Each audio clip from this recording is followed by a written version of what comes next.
parameters.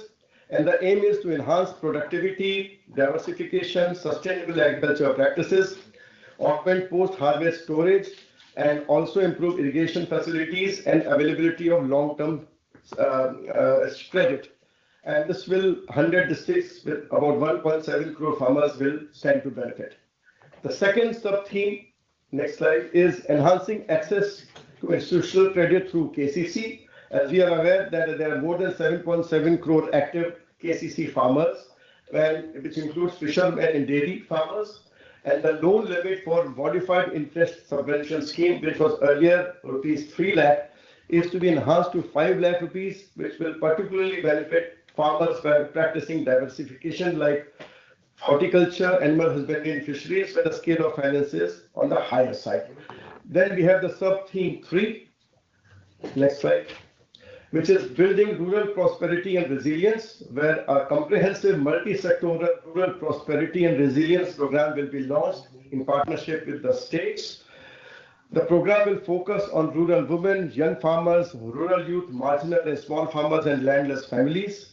And global and domestic best practices will be incorporated with technical and financial assistance from multilateral development banks, and 100 agri districts from the Pradhan Mantri Dhan Dhanya scheme will be taken in phase 1. We have sub-theme 4, next slide, which is mission on Atmanirbharta in pulses. And as we all know that about 10 years ago, we started this pulses self-sufficiency program, and farmers increased the cultivated area and the production by 50%.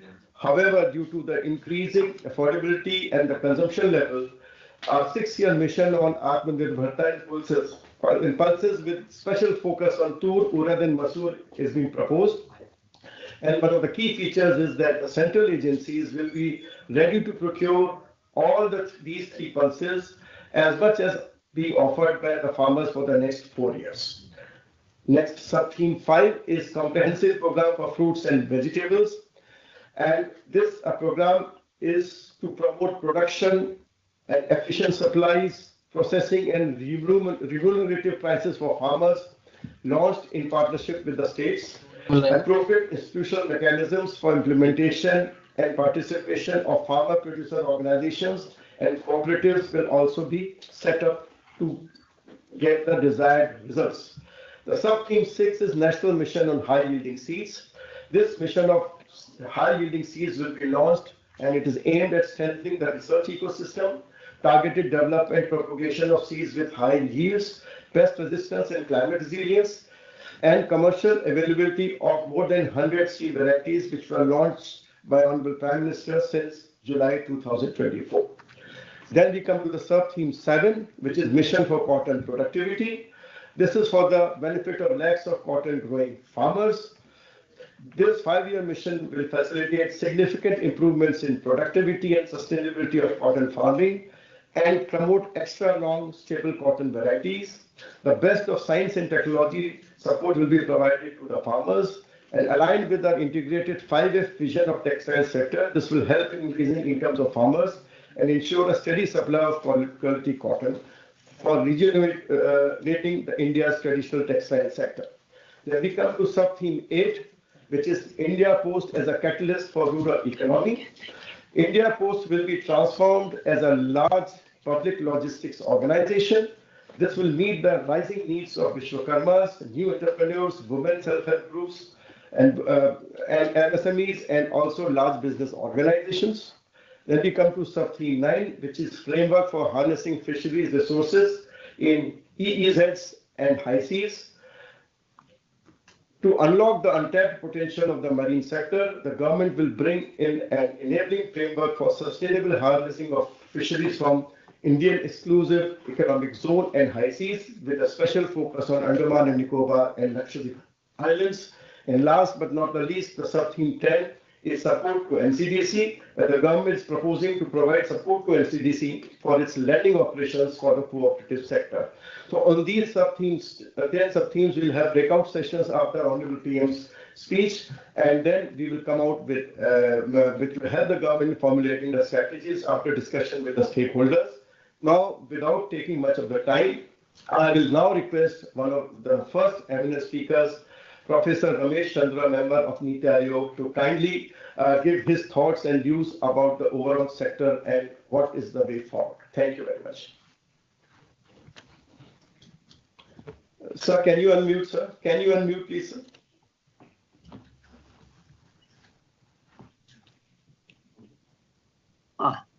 Thank you, Dveji. Honorable ministers from different ministries, eminent panelists, and distinguished participants in this important webinars. I would like to begin by making an important statement, and that is,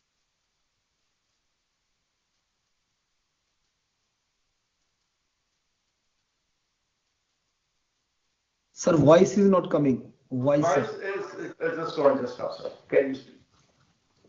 I unmute is, I think automatically it is getting muted. Sir, you have to just tell the system manager to take care. Okay, I will just it again get automatically muted. Sir, now it's okay, sir.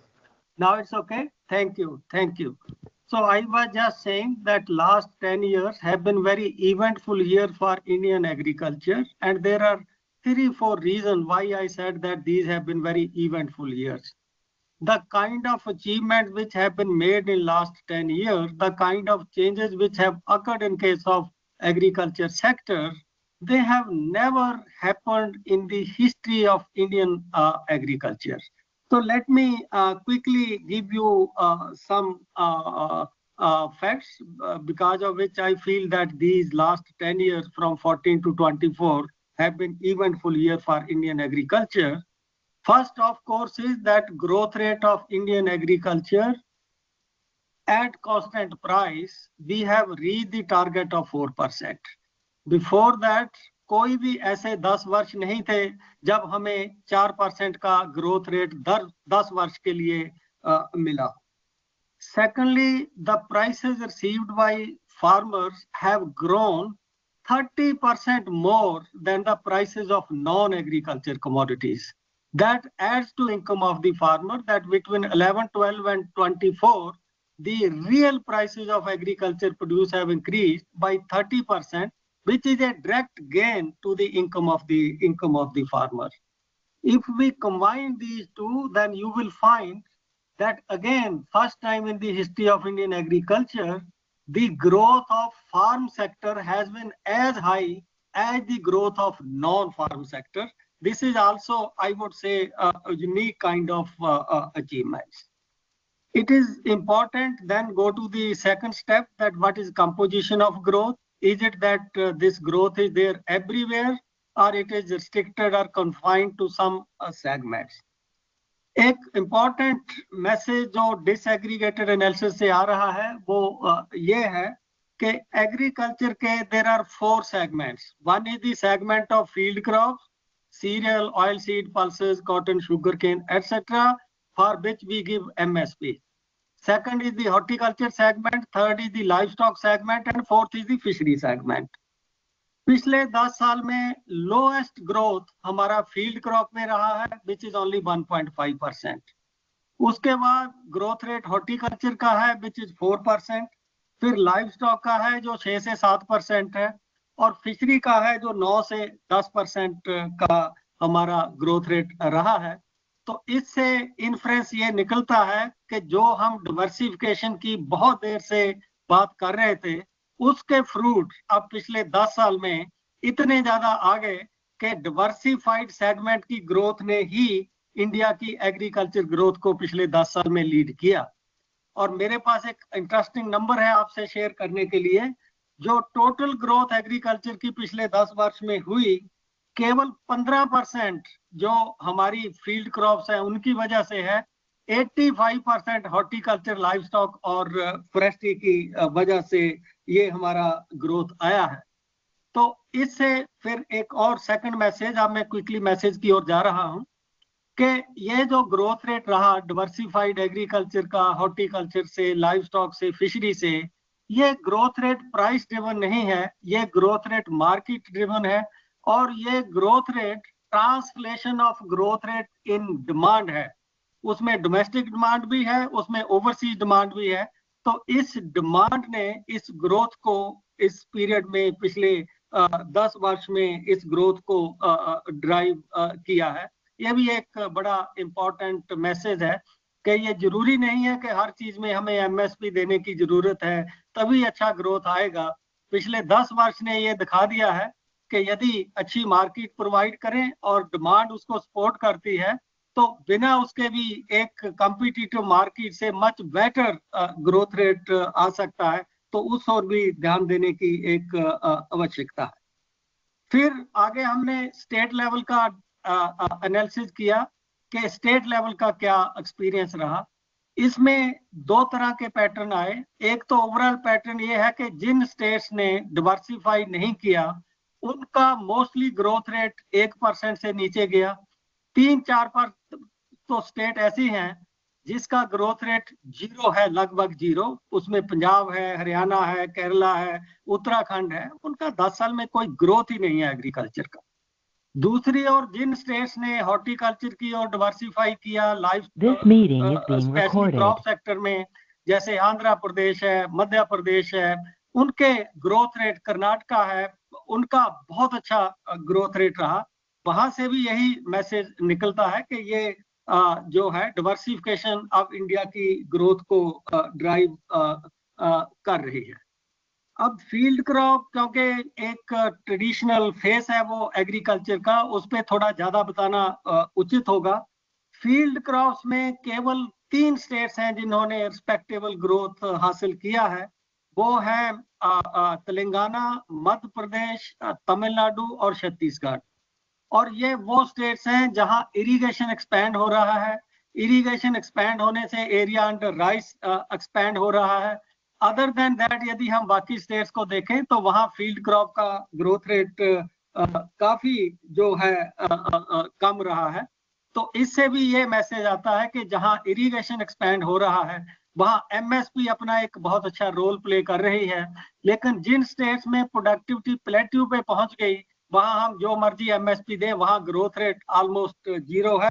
और यदि वो states और reason diversify नहीं करते तो वहां growth rate जो है वो इंक्रीज नहीं हो सकता।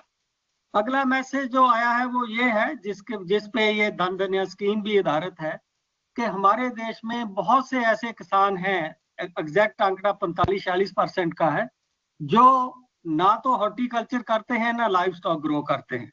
वो केवल फील्ड क्रॉप ग्रो करते हैं। जाहिर है कि उनकी इनकम में जो ग्रोथ रेट है वो बहुत कम रहा है। हमें उन पे भी फोकस करना है कि जहां प्रोडक्टिविटी बहुत कम है उनको उसे इंक्रीज करने के लिए कहें। और जो हमारी स्कीम है MIDH है या लाइव स्टॉक की है उनको यूज करें कि जो फार्मर नहीं डिवर्सिफाई कर रहे उनको भी हम डिवर्सिफिकेशन की ओर जो है प्रेरित करें। ये जो डिवर्सिफिकेशन का आंकड़ा है हमें इसे थोड़ा कंजम्पशन साइड के डेटा से भी देखना चाहिए। जो कंजम्पशन एक्सपेंडिचर का डेटा अब शुरू हुआ है 10 साल के बाद, 22-23 का आया, अब हर वर्ष आएगा, ऐसा गवर्नमेंट ने डिसीजन लिया है। उससे बड़े चौंकाने वाले आंकड़े आगे आ रहे हैं। पिछले 10 वर्ष में प्रति व्यक्ति सीरियल इनटेक 11 किलो से 9 किलो पे चला गया, यानी लगभग 18% की उसमें कमी आई। लेकिन यदि हम हॉर्टिकल्चर फ्रूट और वेजिटेबल को देखें तो वो 5 किलो से बढ़ के 8 किलो 900 ग्राम पे चला गया है, जिसमें 60% की वृद्धि आई है। यदि हम एक्सपेंडिचर को देखें, आज का कंज्यूमर फ्रूट और वेजिटेबल पे सीरियल से 50% ज्यादा एक्सपेंडिचर कर रहा है। उस पे प्रति व्यक्ति 200 था और इस पे जो है हर महीने फ्रूट और वेजिटेबल पे 300 रुपया। कहने का मतलब यह है कि हमें अपने एग्रीकल्चर को बेसिक फूड सिक्योरिटी सुनिश्चित करने के बाद राइस और व्हीट की ये जितना ज्यादा हो सके उसको डिवर्सिफिकेशन की ओर ले जाना है, क्योंकि डिमांड साइड के आंकड़े उधर शिफ्ट हो रहे हैं और ये ग्रोथ के बहुत बड़े जो है ड्राइवर है। एक और जो इसमें आया वो थोड़ा इससे नहीं है, पर एग्रीकल्चर पे एम्फेसिस क्यों जरूरी है, रूरल प्रॉस्पेरिटी, ओवरऑल ग्रोथ।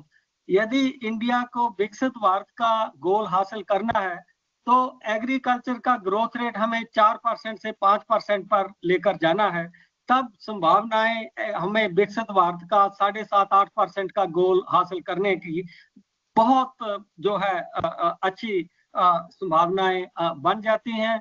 उसमें जो हमारा वाइब्रेंट सेगमेंट है ऑलरेडी, हॉर्टिकल्चर, फ्रेस्ट्री, लाइव स्टॉक, इनका ग्रोथ रेट जो अभी 5.5-6% है उसको बढ़ा के 7-8%, और जो फील्ड क्रॉप केवल 1.5% से पे टिक गई हैं उसका ग्रोथ रेट 2.5 और 3%। तो दोनों सिलेंडर हमें जो है फायर उस पे करने पड़ेंगे। और एक इरिगेशन मैंने जिक्र किया कि तेलंगाना में फील्ड क्रॉप का ग्रोथ रेट इतना अच्छा क्यों आया, क्योंकि पिछले 10 वर्ष में कर्नाटका में जो एरिया अंडर इरिगेशन है उसमें लगभग 60% की ग्रोथ आई। और जब से प्रधानमंत्री कृषि सिंचाई योजना आया है उससे पहले 30 वर्ष तक हमारा पब्लिक इरिगेशन एरिया स्टैग्नेंट था, रादर वो 17 मिलियन हेक्टेयर से कम होकर 15 मिलियन हेक्टेयर पे चला गया था। लेकिन after we started PMKSY, every year we are increasing area under irrigation by 0.8 percentage points. It has increased from 47% to 55-56%. So states must pay attention to that component of Pradhan Mantri Krishi Sinchai Yojana, and they should also look at experience of other states, that how they succeeded in diversification, how states like Telangana, Chhattisgarh, Madhya Pradesh are having even higher growth rate in field crops. We also have to pay attention to higher involvement of private sector and harness this scheme like India Post. Lastly, India Post is not new. I was in Indian Institute of Horticulture Search 2 days back. So they told me that they are already reaching far-flung farmer in sending their seed through India Post. Since seed is the carrier of technology, there is emphasis on seed also. I think we should make use of that mechanism also. So thank you very much, Devesh, for giving me opportunity to share my views with the viewers. Thank you. Thank you, sir. Thank you, sir, for your overview, sir. Now I will invite Professor Karthik Muralidharan, who is a professor of economics in University of California, San Diego. Welcome, and my request is to strictly on the time so that every of the 7 panel speakers can speak. Thank you very much, Professor.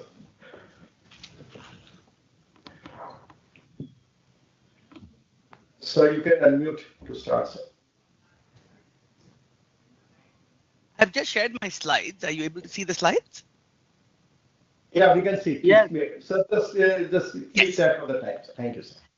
Okay, perfect. So thank you so much. So, what I'm going to do is, I think there are 3 big goals here, right? Which is improving productivity per worker, right? Obviously, we care about total output, but we also care about output per worker in both ag and non-ag.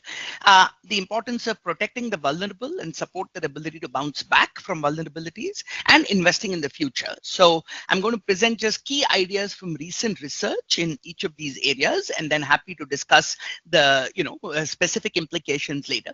So I think the first key point here is, in terms of agricultural productivity, we all know that mechanization is a key to boosting productivity per worker, but a fundamental barrier to mechanization is the small size of Indian farms, which means most farmers cannot cover the fixed cost of capital when the farm size is so small. So one way to solve this problem is to have rental markets for capital, because you only need the equipment for 1 day or 2 days during the season. You don't need to own it, you can rent it. But the rental markets typically exist only for well-known and widely used forms of mechanization like tractors, but not for newer technologies, correct? So, and in many ways, mechanization is also a way of embedding newer technologies. And so this is a key barrier to growing productivity. And one of the market failures challenge is that the market will provide, say, equipment, but will not cover the cost of training and will not wait for adoption to grow.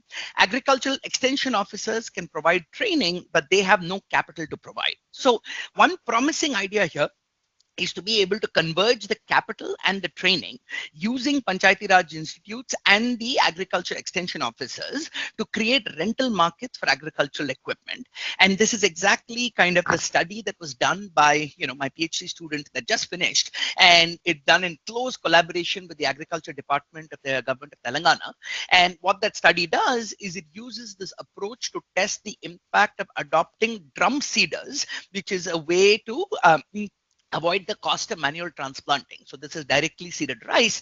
So here is a very, very simple picture that explains what it does. So as you can see, on the left-hand side is your traditional back-breaking manual transplantation, which is still, seen in a vast majority of rice cultivation across India. And what you see on the left is a very, very simple technology. This is not very expensive. It costs about 3,000 rupees. And the basic idea is that because you put the seeds inside this drum seeder and roll it across the field, it kind of gets you the equal spacing of where the rice seed is dropped, which means it dramatically reduces the labor cost needed for transplantation, and it estimates to save about 20%. Okay, so but the reason the take up is very, very low, like I said, is it still requires a little bit of training to farmers, and the training has to be provided with access to the capital. So what the program did was essentially this program, where Stephen worked closely with both kind of the Ag department and Panchayati Raj department. And so the drum seeders were stored in the Panchayat office and they were rented out at 250 rupees per day, which was more than enough to recover the full cost of the drum seeder within one agricultural season. The Sarpanch worked with the agricultural extension officer to ensure that the training was provided to farmers. And this was evaluated with a randomized controlled trial across 342 villages with about 205 treated villages and 70,000 farmers in Telangana. And the results were quite encouraging, which is this rental program, you could see that going through the Sarpanch office increased the salience of the drum seeders in the community. So in the Gram Sabha discussions, when you code up the topics that are being discussed, the drum seeders discussion went up from 19% to 35%. It increased the attendance at any other extensionist demonstration from 32 to 46%. It tripled the adoption of the drum seeders, leading to 44 more acres of drum seeded rice. It decreased the days of hired labor by 7% without impacting yields or the other expenses, and it increased the rice farmers' profits by about 8%. Okay, so this is all the good news on the productivity side. But there is also one challenge, which is because the demand for labor went down sharply in that transplanting season, it also, and this is mainly done by women, it also reduced women's transplanting wages by about 6%. Okay, and so this highlights a central tension as we kind of think about India's journey of structural transformation, right? And that tension is, at one level, we have to boost productivity, because the only way to get rich is by increasing productivity per worker. But when you do that in the short term, that can reduce the demand for jobs. And so unless you're able to absorb the freed up labor in other sectors, that can cause this fall in wages, which then has distributional consequences. Okay, so I'll come back to that in a moment. But the main policy implication of this study is that Panchayat leaders are actually, and again, the single biggest plea here is for greater convergence, because, agriculture is different and rural development is different and Panchayati Raj is different. But on the ground, they really have to converge to deliver for the farmers. So what we see is that Panchayat leaders are often engaged in agriculture and they help encourage technology adoption. So 38% of farmers in the study reported getting some agriculture advice from the Sarpanch. But farmers are also more likely to engage in accessing extension services when they have easy access to the capital. And so this can be, and because I was briefed by the Rural Development Department in the context of skilling and livelihoods. And the promising idea here is that agricultural device rental itself can be a self-sustaining business for self-help groups that can boost productivity and livelihoods, right? So what the study also finds is that the main barrier perhaps to scaling up of the program is that there are complaints about the administrative burden of doing the rental record keeping on the agricultural extension officers or the panchayat workers. And so because self-help groups in many parts of India have now been trained in bookkeeping skills from kind of banking operations, these women, they have the skills to basically become kind of, this can become another very sustainable and profitable business line. Obviously, you have to look at it kind of equipment by equipment, but I think this is a very promising model for boosting both productivity, mechanization, technology adoption, and livelihoods. Okay, so that's one. So let me just quickly say two more things. Okay, the first The second is now kind of remember the challenge I talked about protecting the displaced workers, right? And I want to just highlight and reinforce the centrality of NREGS for inclusive rural prosperity, right? So the core challenge is productivity went up from the mechanization, but the benefits went to the landowners with the wages going down. And that is both an ethical and a political challenge. So we need to increase productivity, but we have to protect workers during the transition. And that's why NREGS is so important for inclusive rural prosperity. And so several studies, including a recent paper of mine published in Econometrica, which is based on the largest randomized controlled trial over across 20 million farmers of improving the, of workers, of improving the effectiveness of NREGA.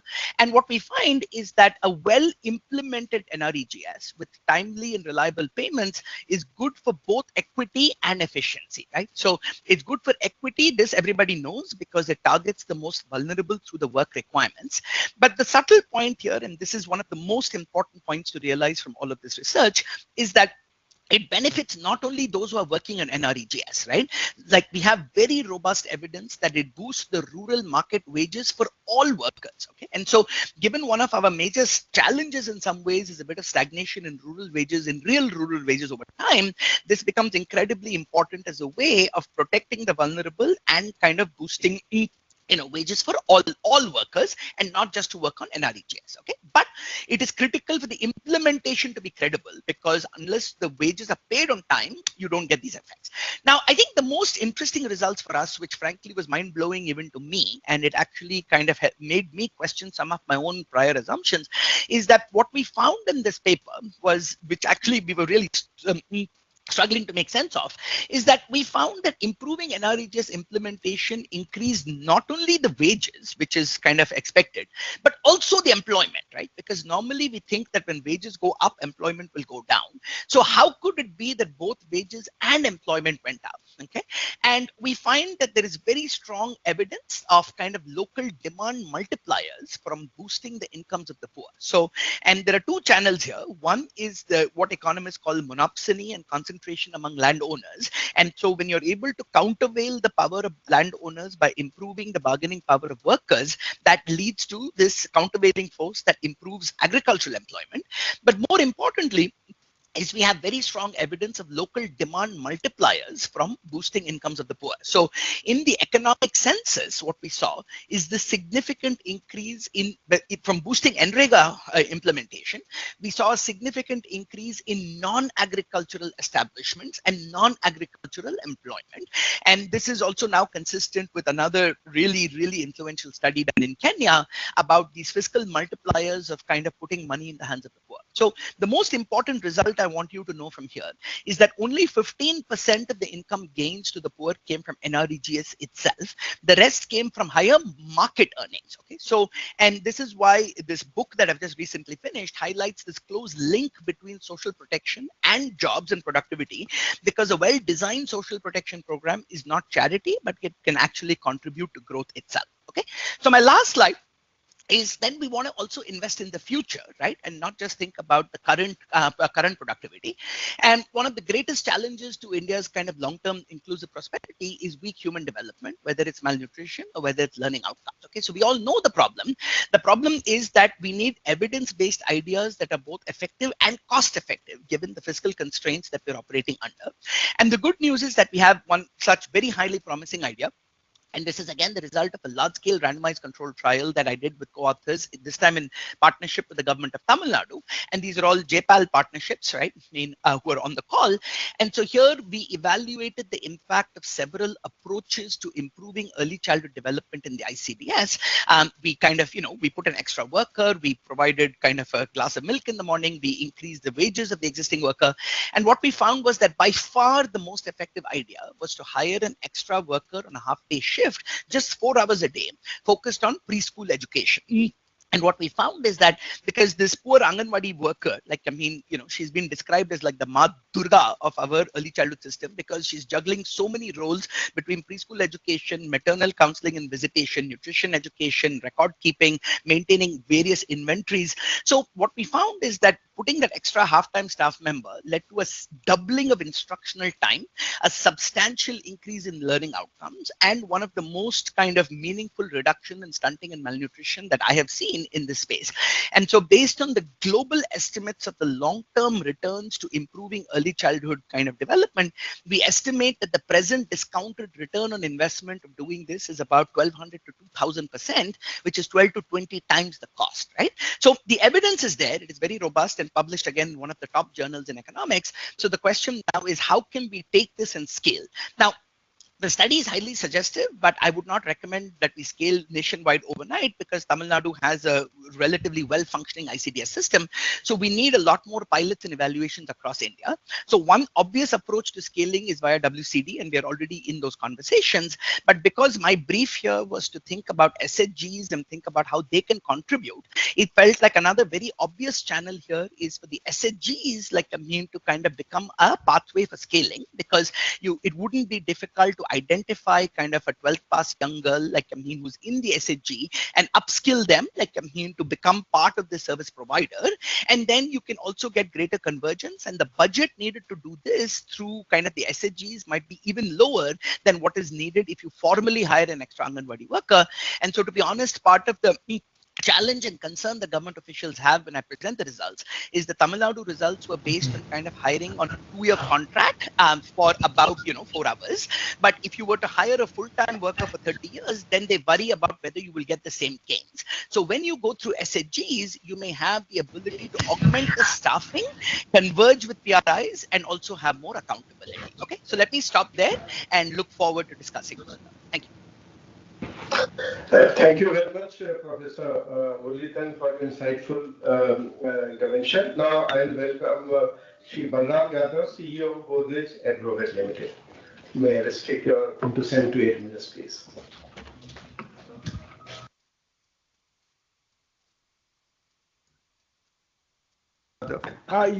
Shri Balram Yadav, may I please unmute your mic. Please unmute and start. Sorry. Yeah, can you hear me now? Please continue. Yes.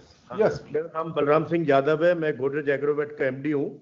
हमारी company largest producer of animal feed है, cattle, poultry, aqua में largest process chicken player है. दूध के अंदर south India में present है. Oil palm plantation में हम नंबर 1 हैं और टॉप 10 कंपनीज में एग्रीकेमिकल में हैं.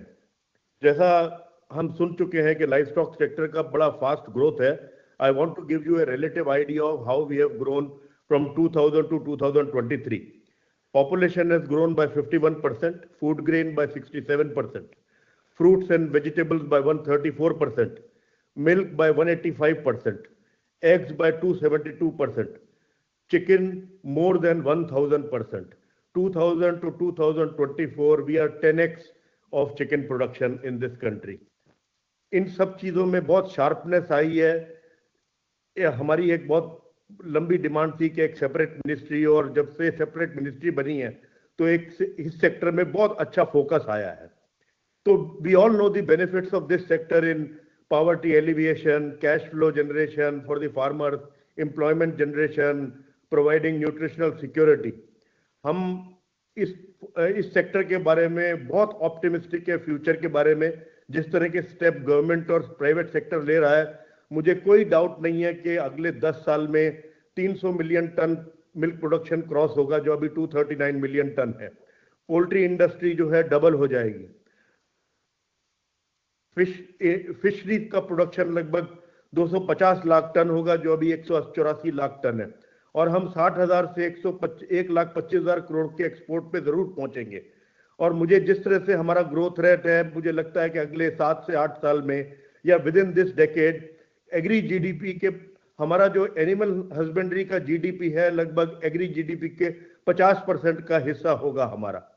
इस बैकड्रॉप में मुझे बुलाया गया तो मैं थोड़ा क्रिप भी करना चाहता हूं कि इतनी बड़ी अपॉर्चुनिटी के लिए 4,840 करोड़ का एनिमल हस्बेंड्री का बजट और 2,704 करोड़ का फिशरीज का बजट मुझे थोड़ा इनएडिक्वेट लगता है, क्योंकि we should allocate more resources for harnessing this opportunity we have. मैं दोनों मिनिस्ट्री का बहुत जबरदस्त अप्रिसिएशन करना चाहता हूं.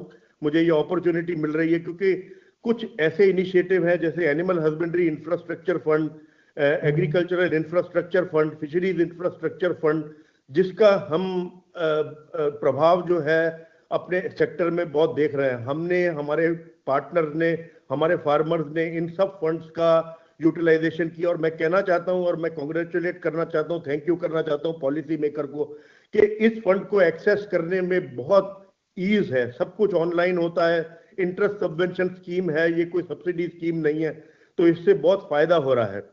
एक स्कीम जो प्रधानमंत्री मत्स्य संपदा योजना है, उसका अगर आपको इफेक्ट देखना है तो आपको यूपी में देखना चाहिए। एक टाइम ऐसा था 10 साल पहले कि सारा इनलैंड फिशरीज जो था आंध्र प्रदेश में प्रोड्यूस होता था। अब UP is becoming it is going to become one of the biggest state for production of inland fisheries. आपको ये जान के सरप्राइज होगा कि लगभग 6 फ्लोटिंग फिश फीड के प्लांट, जिनका कॉस्ट लगभग 600 से 800 करोड़ के बीच में इन्वेस्टमेंट है, वो यूपी में आ रहे हैं। जो एक लिमिट एनहेंस किया है किसान कृषि कार्ड का, वो भी बड़ा इंपॉर्टेंट इनिशिएटिव है इस बजट में, उसका भी हम सराहना करते हैं, क्योंकि उससे एनिमल फीड के एनिमल एग्रीकल्चर के फार्मर्स को फायदा होगा जिनका वर्किंग कैपिटल रिक्वायरमेंट ज्यादा है। इसके अलावा राष्ट्रीय Gokul mission, nationwide artificial insemination programme, bovine IVF technology, sex sorted semen, ये सब इनिशिएटिव जो हैं ये बहुत अच्छी डायरेक्शन में, लेकिन इन सब को एक्सेलरेट करने की और ज्यादा रिसोर्सेज देने की जरूरत है। थोड़ा सा मैं एम्फसाइज करना चाहता हूं कि जहां हमें एक बहुत जबरदस्त फोकस और बहुत वॉर फुटिंग पे काम करना चाहिए, एक डिजीज प्रिवेंशन एक ऐसी एरिया है हमारे सेक्टर में जिसके ऊपर प्राइवेट और पब्लिक पार्टनरशिप जो है बहुत बढ़नी चाहिए।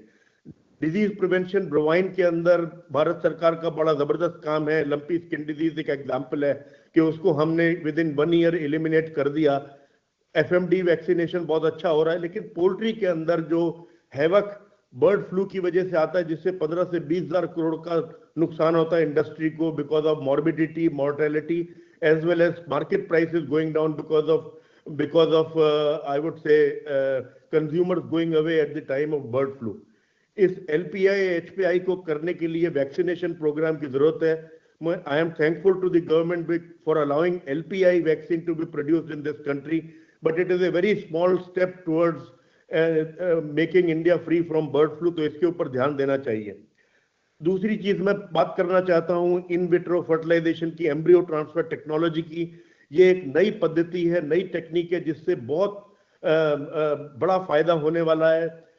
एम्ब्रियो ट्रांसफर टेक्नोलॉजी से जो आर्टिफिशियल इंसेमिनेशन में 4-5 साल में जो काम होता है वो 1 साल में अचीव होता है, क्योंकि जो आप एक अच्छा एम्ब्रियो दे सकते हैं। मैंने देखा है कि जो काव है वो 1500 लीटर दूध देती है, जो सरोगेट काव है, और उसकी बेटी जो है 8000 लीटर दूध देती है, तो एक जनरेशन में इतना बड़ा अचीवमेंट होता है।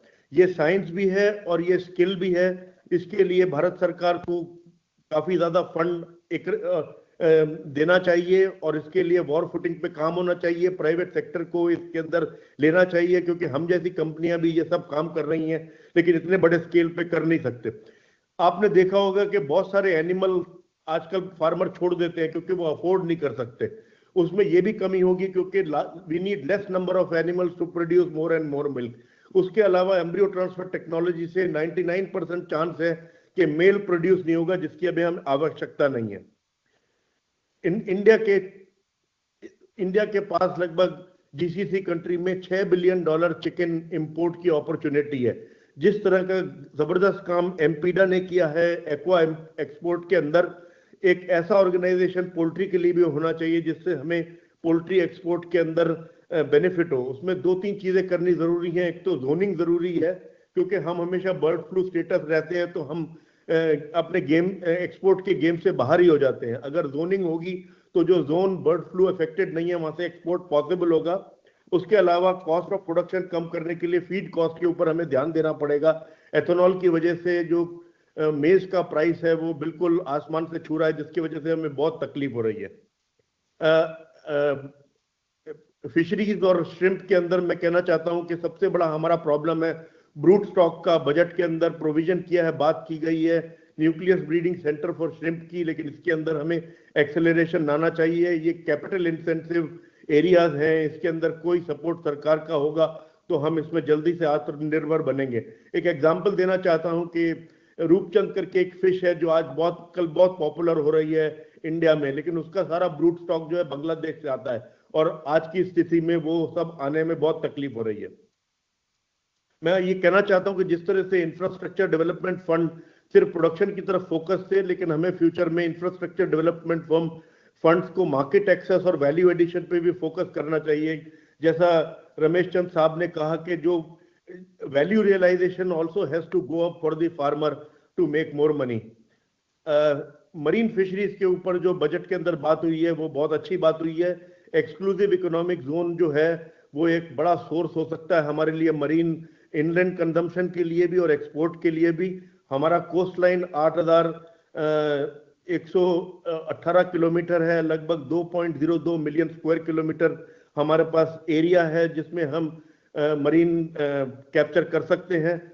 आजकल हमारा मरीन प्रोडक्शन जो है कैप्चर जो है 3.5 बिलियन टन है, जबकि ग्लोबल प्रोडक्शन जो है 90 मिलियन टन है।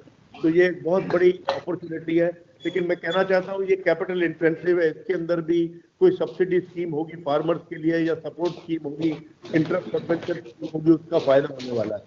तो मैं ये कहना चाहता हूँ अंत के अंदर कि हमें इस सेक्टर को, हमें एमएसपी की जरूरत नहीं है, लेकिन हमें एक एनेबलिंग एनवायरनमेंट की जरूरत है।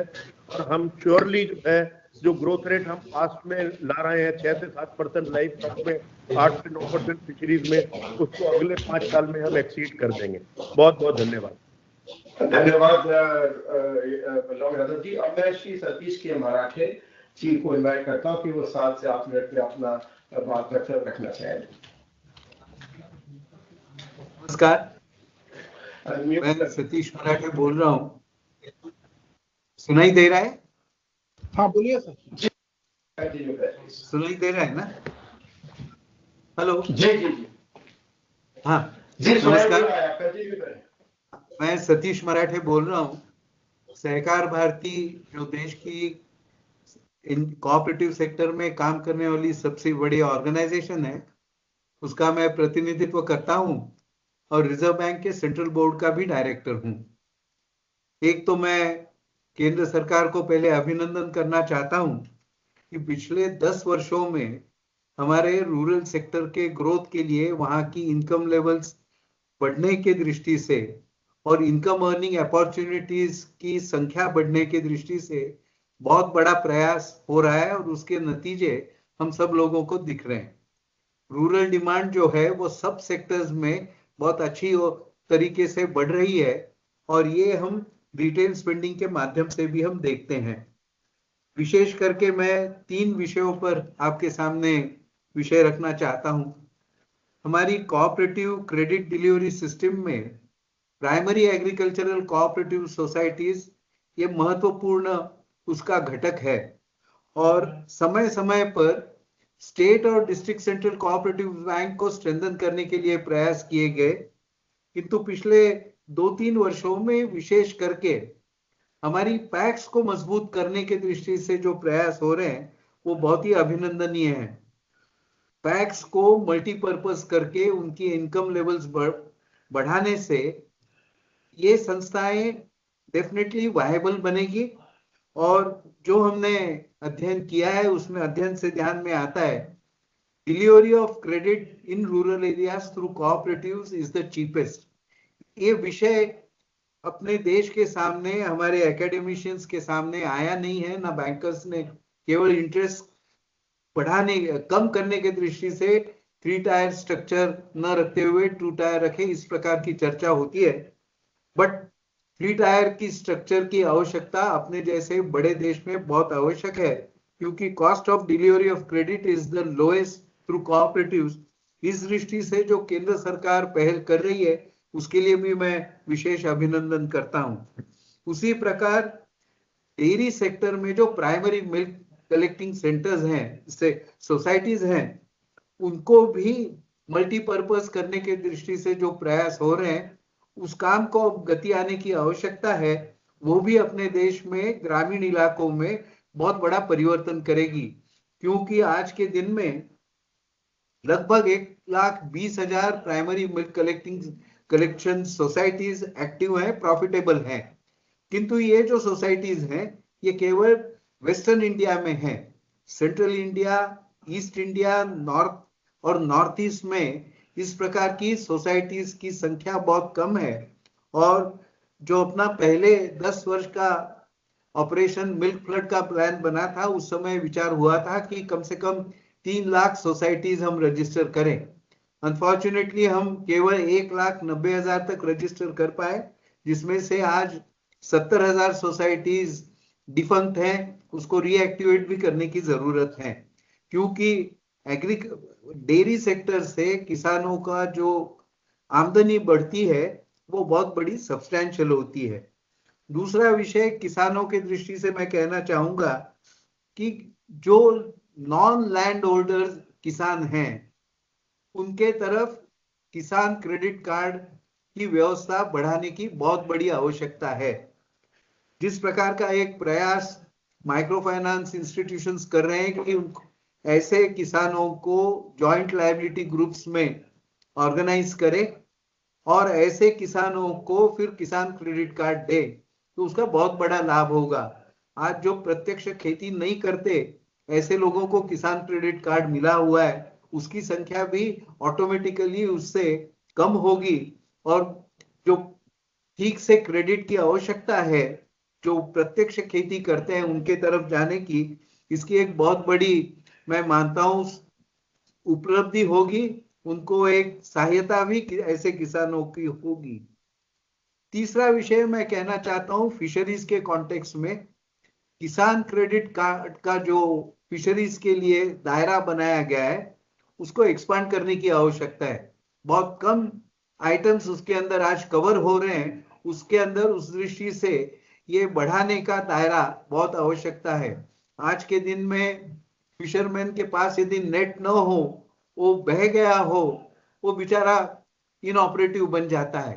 तो एक लिमिटेड अमाउंट क्यों न हो किसान के लिए, किसान क्रेडिट कार्ड में वो परचेज करने के लिए भी योजना बनाने की बहुत बड़ी आवश्यकता है। उसके दायरा बढ़ाने की दृष्टि से एक कमिटी अपॉइंट की जाए तो उसे फिशरमैन कम्युनिटी उसका लाभ अधिक अच्छा ले पाएगी। हमने पिछले 2 वर्षों से फार्मर प्रोड्यूसर ऑर्गेनाइजेशंस को प्रमोट करने के लिए बहुत सारे प्रयास किए हैं। ये जो स्ट्रक्चर है, इसमें एक बेसिक चेंज करने की आवश्यकता है, ऐसा मैं मानता हूं, to make so that it gets momentum. आज जितने भी बने हैं उसे बहुत मोमेंटम सरकारी सहायता होते हुए भी, हैंड होल्डिंग सपोर्ट होते हुए भी we are not getting the results. और इसका कारण है कि जो स्कीम है उसको रिव्यू करना।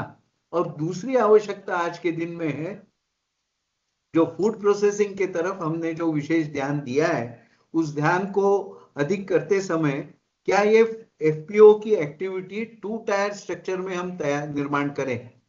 जिस प्रकार डेयरी सेक्टर के यहाँ प्राइमरी मिल्क कलेक्शन सोसाइटीज होती है, उसी प्रकार प्राइमरी एग्रो प्रोसेसिंग की व्यवस्था हम करते हैं। तो मैं मानता हूं कि एग्रो प्रोसेसिंग इंडस्ट्री में बहुत बड़ी व्यवस्था हो सकती है।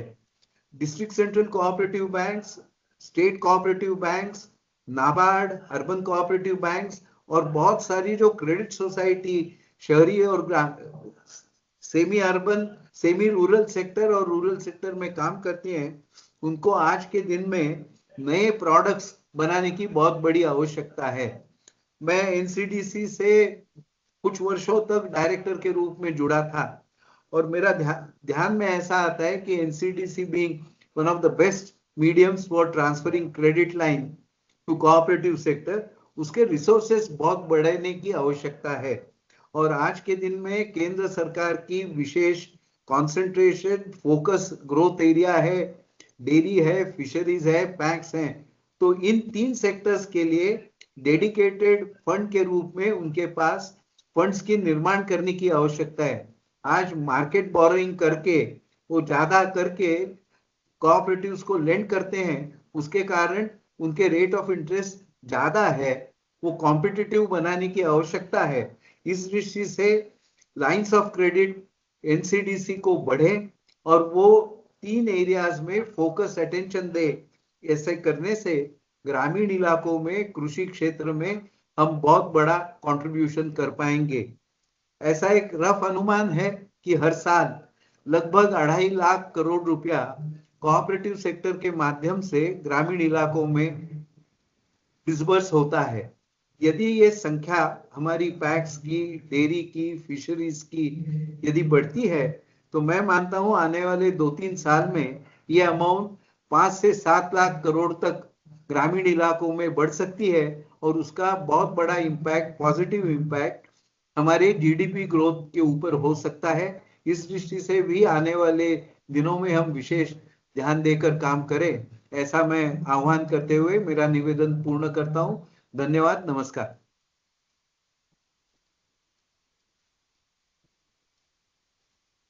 जी, इससे पहले कि मैं डॉक्टर सीडी माई को बुलाऊं, मैं अनुरोध करना चाहूंगा कि कुछ पार्टिसिपेंट्स हैं जो ज्वाइन किया है लेकिन उनका वीडियो जो है वो म्यूटेड है, उनकी शक्ल नहीं दिखाई दे रही, तो अनुरोध रहेगा कि वो अपना वीडियो जरूर अनम्यूट कर दें और उनका दिखे, क्योंकि वो पिक्चर में ब्लैंक अच्छा नहीं लगता दिखने में। मैं डॉक्टर सीडी माई जो कॉटन साइंटिस्ट है प्रख्यात, उनको मैं निवेदन करूंगा कि मैं अपनी बात कहना चाहें। He would like to share his views. Thank you very much. Thank you, Dilip ji. Distinguished participant, are you able to hear me? हाँ, आवाज आ रही है? 7 से 8 मिनट में आप बात करना चाहते हैं। Thank you. 7 मिनट में मैं खत्म करूंगा। I am extremely grateful to this organizer for giving me this opportunity to be there. Let me say that all the science community, cotton science community and farmers of this country have been very extremely grateful to Government of India for introducing the technology mission for cotton productivity. In fact, this was a very long due process because of stagnating and decelerating cotton yield in the last decade. Probably you are aware that once we reached something like 560 kg lint per hectare in the year 1913, 14, 2014, 2015. And also we were exporting nearly more than 70 lakh bales. But all of a sudden, I think in the last decade, there has been a decrease in the productivity.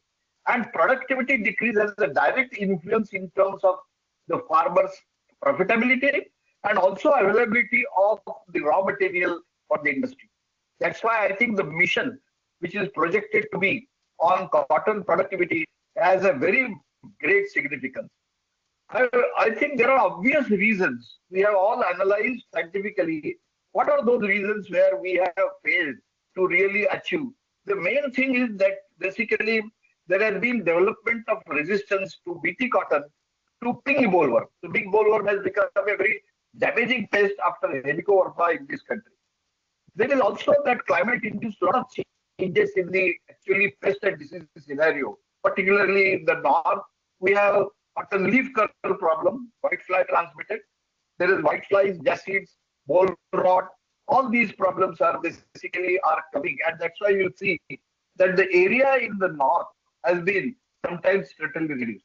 One of the other reasons I must also point out that there has been what is called as GM fatigue in the entire GM technology, particularly which has brought down in 2006. After that, we have not introduced any. Let me tell you, when I was a commissioner agriculture, I think we had the first technology mission of cotton introduced. It is one of the most successful missions that we had because the productivity nearly doubled during that period from 300 kg lid to around 600 kg lid. But that mission had one very good component of GM technology, that was BT cotton, which possibly now, when we talk about any mission, second mission, I think we'll have to look into what are those new technologies that are available with us. India is a cotton hub. Actually, we are the largest cotton producer in the world with nearly 12 to 13 million hectares area. But the average productivity of this country is something like only some 450 kg lid per hectare, which is far less than the world average of 770. Somehow by 2030, we must reach 450 lakh bales. That is our. Today we are again hovering around something like 310, 320 lakh bales. I think there's a wide gap, and therefore I say that productivity concern is very important. if we have to really strengthen our value chain of 5F, that is from farm to fashion, farm to fiber to fashion to the foreign to see all those 5Fs, if we have to really achieve, there is a necessity that we target first the productivity.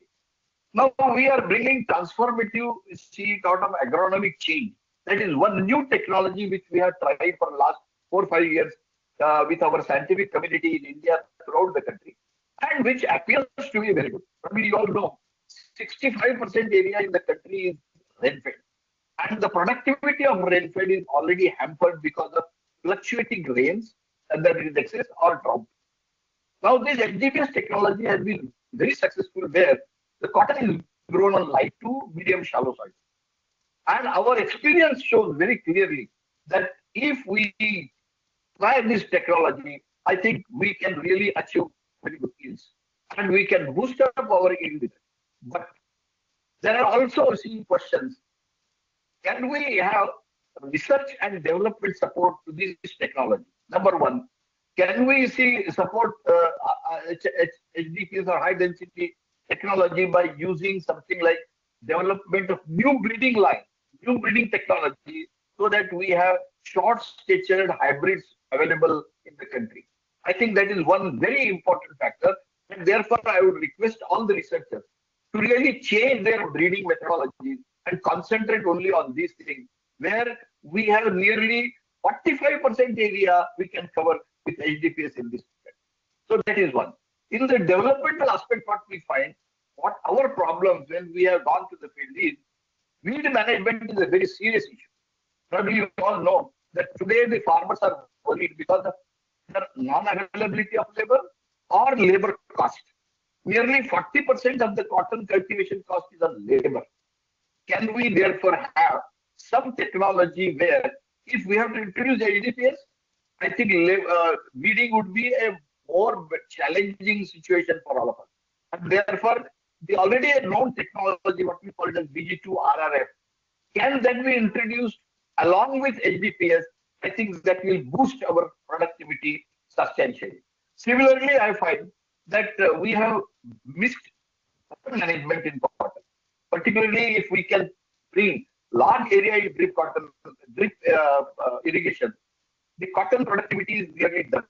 This is our experience in Vidarbha region, where we have large area of cotton, where we find that the moment you give drip irrigation and controlled irrigation, the cotton productivity is almost maybe 800 to 1000 kg per acre. I think this, with this experience of 4 or 5 years, we know what are those areas where we can achieve. Similarly, can we do something which is of what we call it as the coverage of the soil and other things by using some of those polythene sheets and other things. So there are lots of other opportunities where we can really improve the productivity of cotton in this country. And as I said, that by 2030, if we can target something like 450 lakh bales, naturally some of those issues which are very important, that is management of pink bollworm, use of irrigation water, use of proper nutrition management, I think we will be able to succeed this. And I'm sure that the breeders have already taken up the issue of developing HDPS product variety. The other issue in HDPS, which probably has been missed, is can we also develop varieties which will be amenable to defoliation? Today we have a lot of HDPS varieties, but defoliation has been a problem. That's why mechanization cannot be introduced, and all those issues will have to come forward. So we have now, I think, with the breakout session, there will be a lot of other people which are discussing. I thought of introducing what is happening today. We have a new technology, but to promote that technology and to expand that technology, what are the hindrances? Can we remove them? I think this technology will definitely be useful for the cotton productivity. Thank you very much.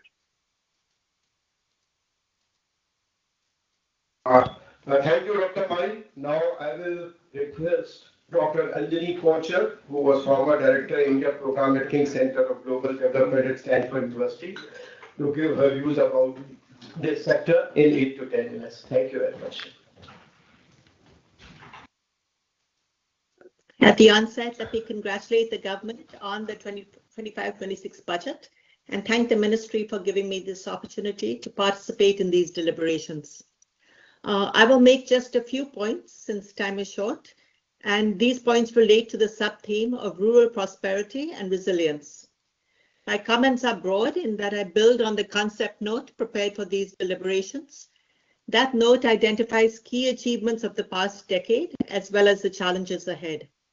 I'd like to identify two additional key achievements of this past decade that I believe are necessary for ensuring rural prosperity and the structural transformation of the rural economy.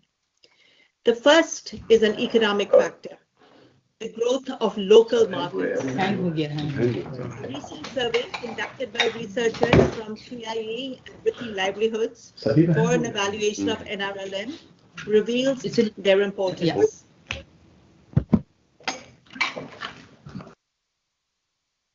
Please continue, ma'am. Okay. Not surprisingly, the survey found that the majority of rural households, over 60%, rely on local markets for their purchases of food products, including processed food grains, vegetables, and fruits. But more strikingly, approximately 40% of households also purchase clothing and non-food items from village markets.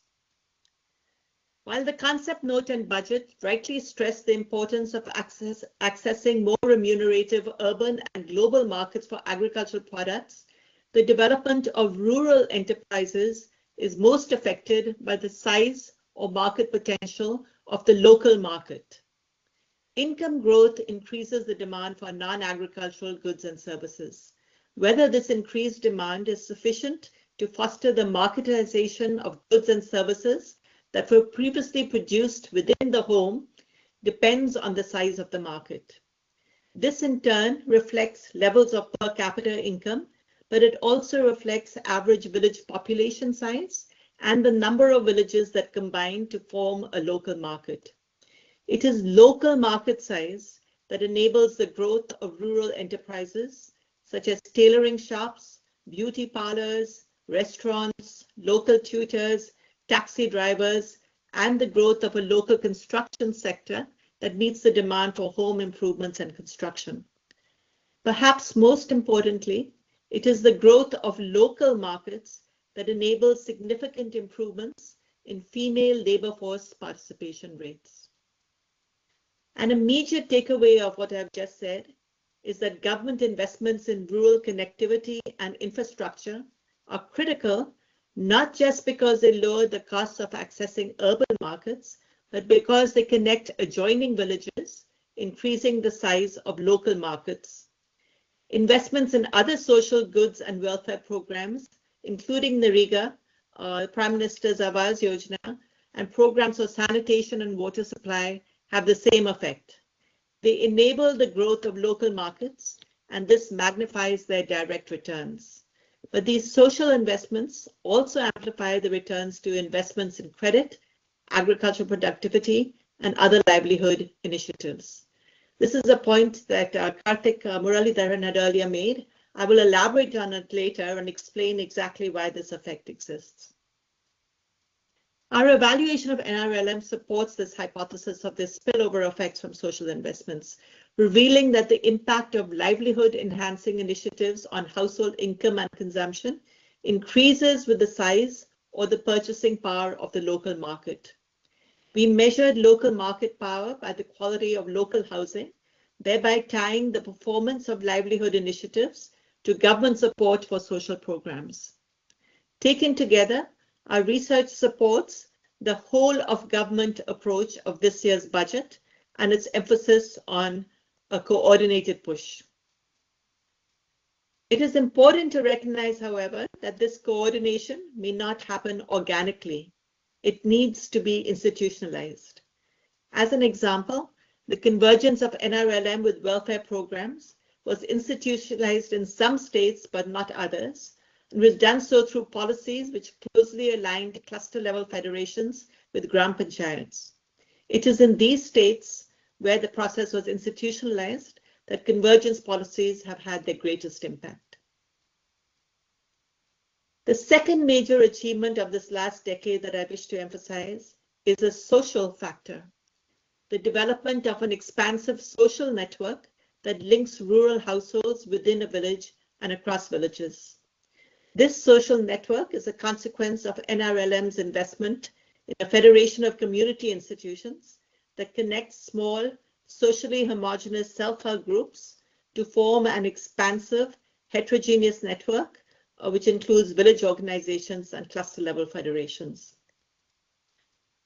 While strong social networks obviously affect social outcomes, such as friendships and social connectivity, recent research emphasizes their importance for economic growth and for the nature of economic growth. Their effect on growth derives from their impact on women's labor force participation. A woman's decision to work is what is termed a social good. Its levels reflect social norms. Because these are societal norms, change occurs primarily through a process of social learning, rethinking social costs and benefits from observing the behavior of others in your social network. Expansive networks, such as NRLMs, promote social learning. The 3IE Vritti survey found that approximately 50% of rural women across 9 states held regressive norms regarding women's labor force participation. More importantly, we found that NRLM's livelihood initiatives, conducted through its set of community institutions, reduced the prevalence of regressive norms and increased female labor force participation rates.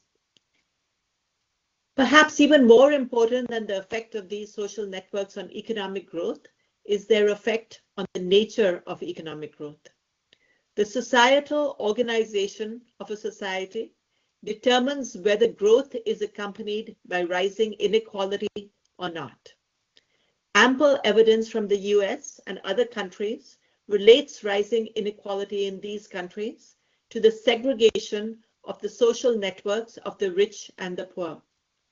This segregation means that the poor have less access to valuable information on job opportunities, endowments, and rights. It also limits the bargaining power of the poor and weakens support for government programs that adversely affects their functioning. In contrast, strong networks of women are perhaps the single most important determinant of women's bargaining power and hence the effectiveness and inclusivity of government programs. But should I be?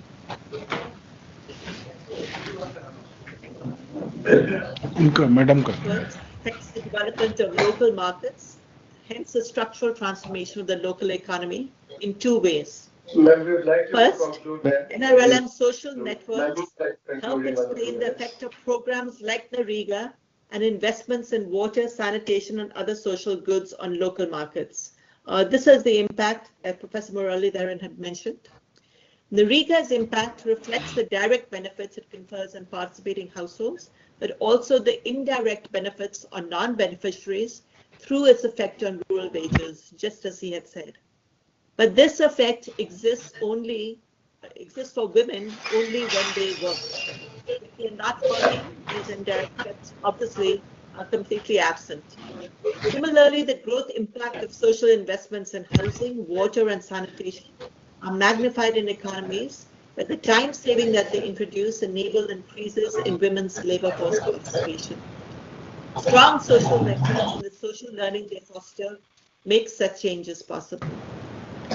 Second, the equity impact of social networks spurs the development of existing research suggests that growing rural incomes are most likely to promote local markets when income growth is broad-based. In contrast, an unequal distribution of income may favor the products of urban markets. This limits the growth of the local economy, inhibiting the development of local enterprises and female labor force participation rates. In closing, I hope I've convinced you of the importance of local markets and social networks for ensuring the success of rural enterprises and the transformation of the rural economy. The policy implication that follow is the need to nurture and strengthen these 2 key achievements. Thank you. Thank you, ma'am. Thank you, ma'am. And now I would request the last of the speakers in this session, Dr. Subrata Ayyappan, who is an expert in fisheries, to give his thoughts and views in next 8 to 10 minutes, because then we will prepare for the Honorable Prime Minister's speech. Thank you very much, Dr. Ayyappan. Thank you very much, sir. Sabiko Namaskar, esteemed Honorable Ministers, esteemed chairs, anchors, colleagues, delegates to the webinar, good morning and greetings. At the outset, I'd like to thank the Government of India for this opportunity.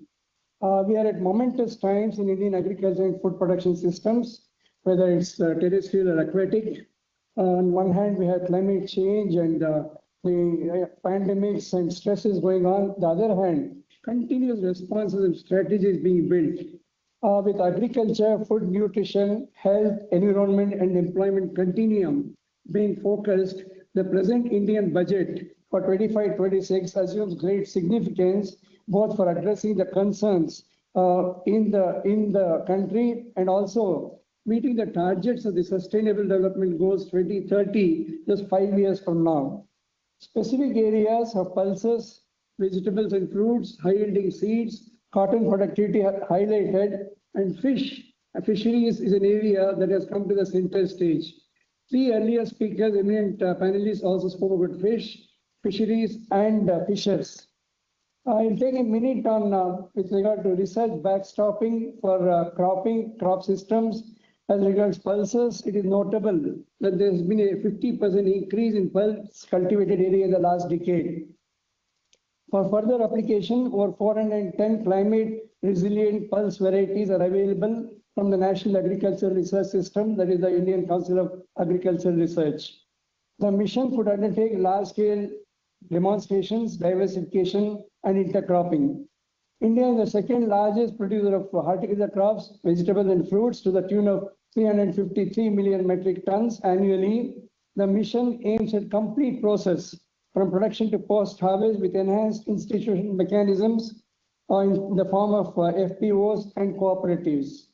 Seed being the basic input in farming, development and propagation of seeds with high yield, pest resistance and climate resilience, which is very important, with commercial availability of over 100 seed varieties with a strong research backstopping has been envisaged. As regards fish, the theme I'm to speak now, India is a 18 million ton fish country today. Fish figures prominently in Indian agriculture with an average annual growth rate of over 9%, highest among the domains in the sector. In the blue economy, in health, nutrition and pharma, as also agri-exports and trade, constituting over 15% of the agri-exports to the tune of 60,000 crore rupees annually. 85% of the fish production is serving the domestic consumers with an annual per capita consumption of 8.9 kilograms. In the last decade, as was also mentioned by the Honorable Member of the Niti Aayog, there has been an 82% increase in total fish production, 114% in inland fisheries and aquaculture production, and 100% in exports. With a target of 24 million tons, that is 240 lakh tons of fish annually by 2030, and exports of over 1 lakh crore rupees, formation of the Department of Fisheries at the center, large schemes of Blue Revolution, Fisheries and Aquaculture Infrastructure Development Fund, Pradhan Mantri Matsya Sampada Yojana, Pradhan Mantri Matsya Krishi Samriddhi Sahayojana are the major steps at accelerating growth and achieving the goals. The present focus is on sustainable fisheries and safety of the fishermen in the seas, with quality fish for the consumers. In efforts at greening the blue growth, the budget has set a tone for looking to the seas with new horizons in Indian fisheries. With a vast coastline of over 11,099 kilometers along 9 states and 4 union territories, the exclusive economic zone, that is 200 nautical miles from the coast, the blue waters are virtually beckoning us to invest and innovate for unexplored opportunities for food, entrepreneurship, employment and exports. With nearly 38 lakh fishermen and 2.4 lakh fishing crafts, the present annual marine fish production is about 4.4 million tons or 44 lakh tons. That is 4.6% of the global captured fish. And the country stands at 6th position with regard to marine fish production in the world. With most of the fish stocks in the seas evaluated as healthy, the potential yield estimates from the seas are over 53 lakh tons annually. Also, there are non-conventional fisheries resources. If properly harvested and utilized, we can go up to 71 lakh tons of fish per year. When the commercially available fishing resources, conventional ones, are being optimally harvested, the fishery resources in the EEZ, exclusive economic zone, including the tunas, pelagic sharks, deep water snappers, shrimps, and squids, and in the high seas, myctophates and toothfish are still available. Their potential yield is over 2.3 lakh tons every year. Present catch is only of the order of 50,000 tons of yellow fin and skipjack tuna and about 10,000 tons of oceanic sharks. Seaweeds are another important resource for use as feed, fodder, agar, algin, etc. Another dimension being mariculture with sea cage farming that can yield up to 20 lakh tons in the long run with due backward linkages. I'd like to mention about the National Policy on Marine Fisheries of 2017, which envisioned a healthy and vibrant marine fisheries sector that meets the needs of the present and future generations. The main pillars of the policy are sustainable development, socio-economic upliftment of fishermen, partnerships, intergenerational and gender equity with an ecosystem approach to fisheries management and participatory or co-management. It also recommends due consideration of resources, infrastructure, vessel construction, survey and certification, capacity building, implementable set of rules and regulations with a strong monitoring, control and surveillance program, MCS. The present budget announcement in fisheries pertains to harnessing fishery resources in the EEZ of India and high seas as a focused approach to unlock the potentials of EEZ as also important area beyond national jurisdiction. This can provide an economic boost to Indian marine fisheries, augment seafood exports, enhance food security, and generate new opportunities. I would like to compliment the Department of Fisheries, Government of India, and the institutes, fisheries institutes of the Indian Council of Agricultural Research for chartering new paths. The two major island ecosystems, Andaman and Nicobar and Lakshadweep, possess over 45% of the EEZ of the country. The potentials are something like 1.4 lakh tons and 1.1 lakh tons of tunas respectively with regard to these two islands, and billfish and other oceanic squids and flying squids and so on. But the harvest needs different approaches as the gears mainly deployed presently are only long lines and gill nets. So the issues are with regard to connectivity, realization in terms of value, they being rather low value, risk management for a long stays in the seas, onboard preservation and storage facilities, and distant market linkages. Since we are also a partner in international bodies such as Indian Ocean Tuna Commission, Commission for the Conservation of Antarctic Marine Living Resources, South Indian Ocean Fisheries Agreement, and so on. The approach is to enable fishing in the high seas in the framework of the regional marine fisheries organizations. This will also entail sustainable and responsible resource utilization through conservation and management measures, including combating IUU fishing, what we call as illegal, unreported, and unregulated fishing.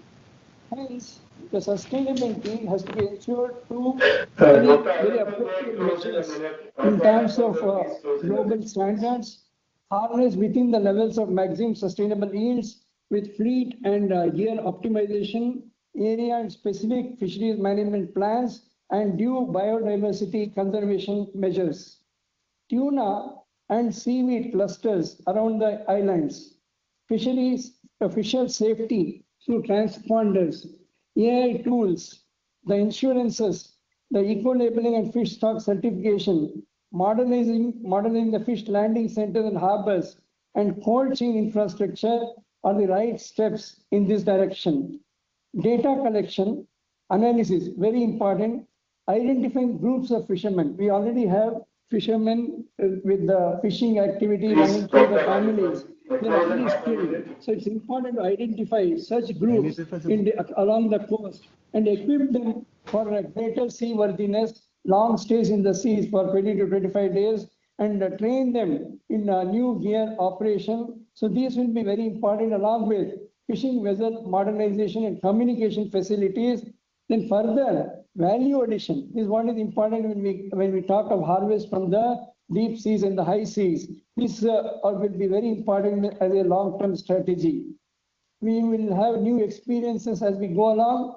As I said, these are uncharted paths, though we have had some experiences, some lessons learned, and we will have these experiences would be very valuable as we embark on this journey. They would make the venture robust and remunerative for sustainable fisheries management. I close with my tributes to the Government of India, to the present budget announcement, to the ministries, Department of Fisheries, Government of India, the ICR and all the related agencies, and millions of fishers who are there out in the coastal waters, in the deep seas. And for this transformation change, I must mention, the last decade has been a real opportunity transformation change in fisheries and aquaculture in the country. And presently we're in a very exciting phase of Indian fisheries. Once again, thank you very much for this opportunity. Namaskar.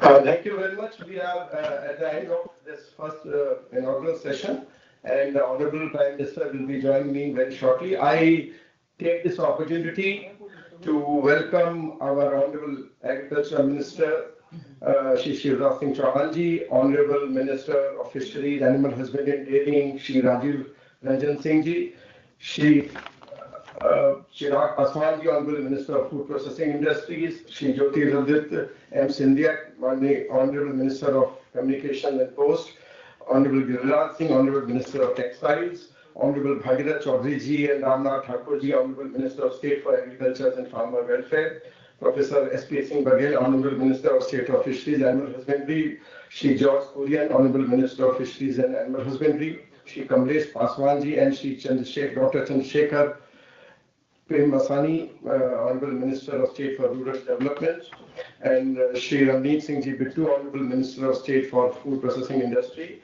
Shri Krishan Pal Gujjar, Honorable Minister of Cooperation, and Shri Muralidhar Mahol, Honorable Minister of Cooperation, who are part of this session were joined, and they will also be part of this webinar. And my request again is that may please, there are few of the participants who are still in video off mode or video mute mode.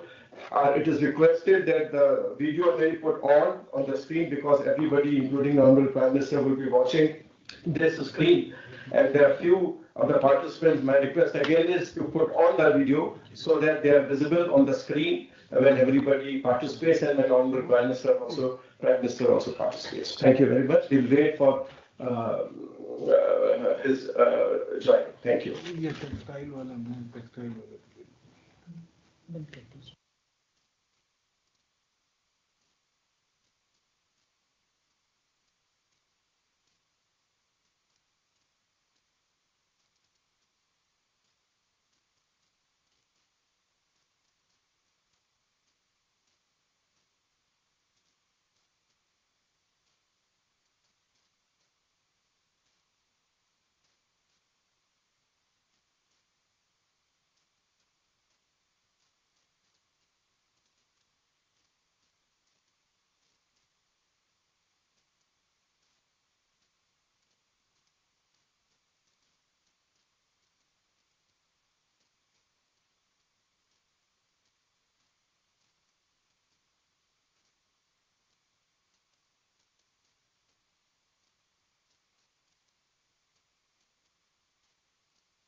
All participants whose video is not on, kindly switch on the video. फिर से एक बार अनुरोध है कि जितने participants जिनका video on नहीं है वो कृपया ऑन कर दें। एलेक्स निकाल है, श्री भास्कर है, कुछ और भी ऐसे नाम है। अदरवाइज हमको आपको ऑफ लिंक करना पड़ेगा। प्लीज वीडियो ऑन कर लें जो भी पार्टिसिपेंट्स जुड़े हैं। मेरा फिर से अनुरोध है। ये नहीं आई और ये अनम्यूट कर अनम्यूट भी कर लें, वॉइस अनम्यूट करें, वीडियो म्यूट करें। वॉइस अनम्यूट कर दें प्लीज, वॉइस अनम्यूट कर दें, वॉइस म्यूट कर दें प्लीज। वीडियो ऑन रहे और ऑडियो ऑफ रहे। सागर कौशिक जी अपने को आप वॉइस म्यूट कर दें please. Sagar Kaushik ji voice mute कर दें। कर दिया, ठीक है, थैंक यू। लेकिन यार स्क्रीन पे आ रहे हैं ना।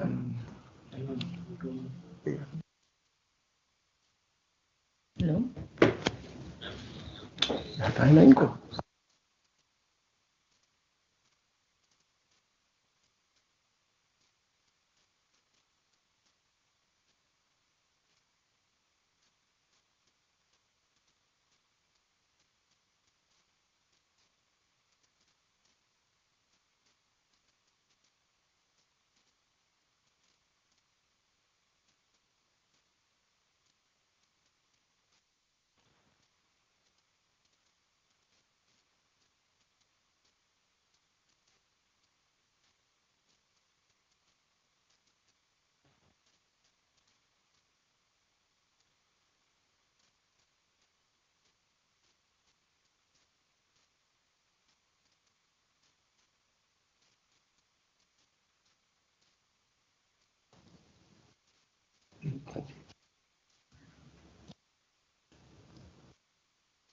जरूर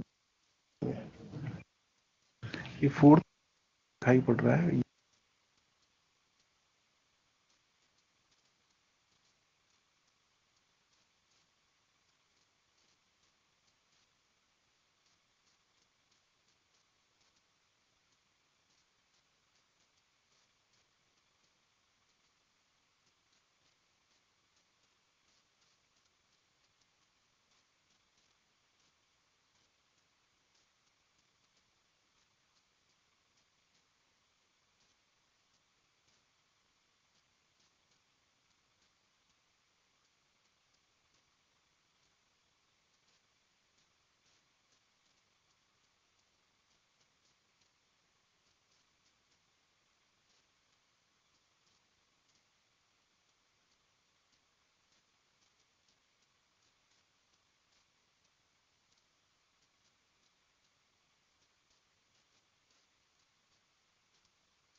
हेलो,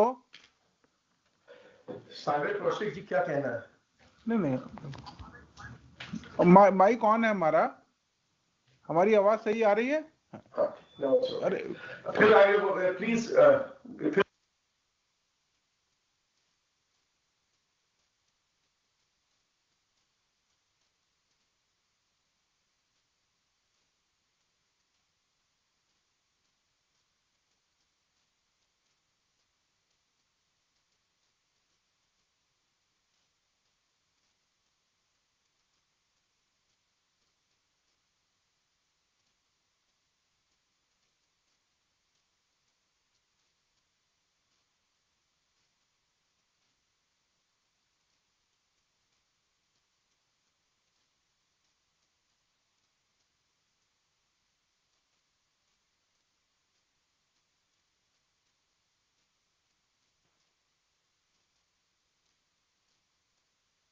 NIC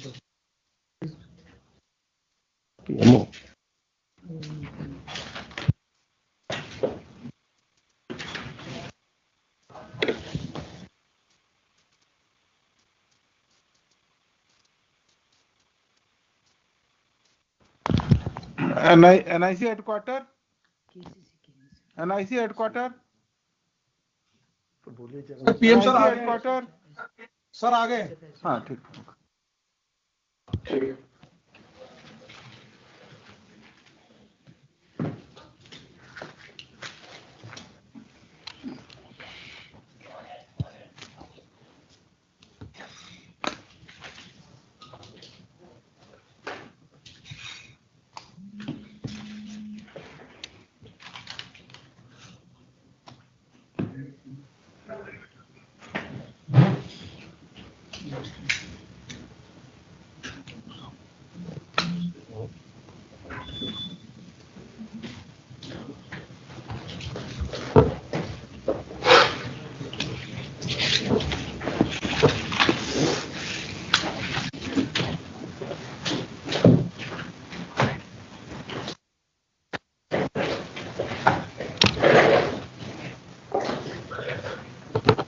माननीय प्रधानमंत्री जी को नमस्कार। बजट घोषणाओं के पश्चात आयोजित होने वाली post budget stakeholders consultation webinar की श्रृंखला की पहली कड़ी में आपका हार्दिक स्वागत है। यह webinar agriculture and rural prosperity के विषय पर आयोजित किया जा रहा है।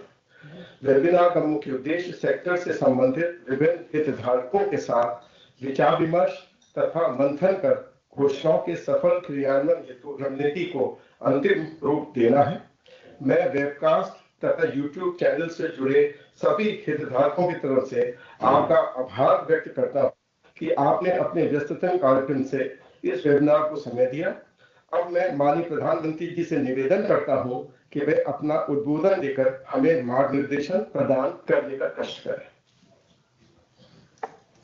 नमस्कार। बजट के बाद बजट से जुड़े वेबिनार में आप सबकी उपस्थिति बहुत अहम है। इस कार्यक्रम से जुड़ने के लिए आप सभी का धन्यवाद। इस वर्ष का बजट हमारी सरकार के तीसरे टर्म का पहला पूर्ण बजट था। इस बजट में हमारी नीतियों में निरंतरता दिखी ही है, साथ ही विकसित भारत के विजन में नया विस्तार भी दिखा। बजट से पहले आप सभी स्टेक होल्डर्स ने जो इनपुट दिए, जो सुझाव दिए, वो बजट बनाते समय बहुत काम आए। अब इस बजट को और ज्यादा प्रभावी रूप से नीचे उतारने में,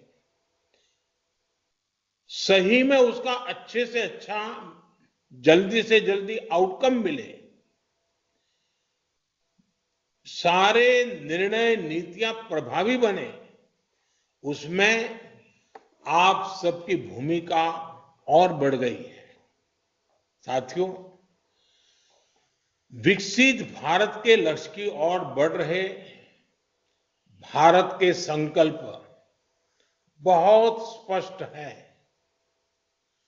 हम सभी मिलकर एक ऐसे भारत के निर्माण में जुटे हैं जहां किसान समृद्ध हो, किसान सशक्त हो। हमारा प्रयास है कि कोई किसान पीछे न छूटे। हर एक किसान को आगे बढ़ाएं। हमने कृषि को विकास का पहला इंजन मानते हुए अपने अन्नदाताओं को गौरवपूर्ण स्थान दिया है। हम दो बड़े लक्ष्यों की ओर एक साथ बढ़ रहे हैं। पहला, कृषि सेक्टर का विकास और दूसरा, हमारे गांवों की समृद्धि।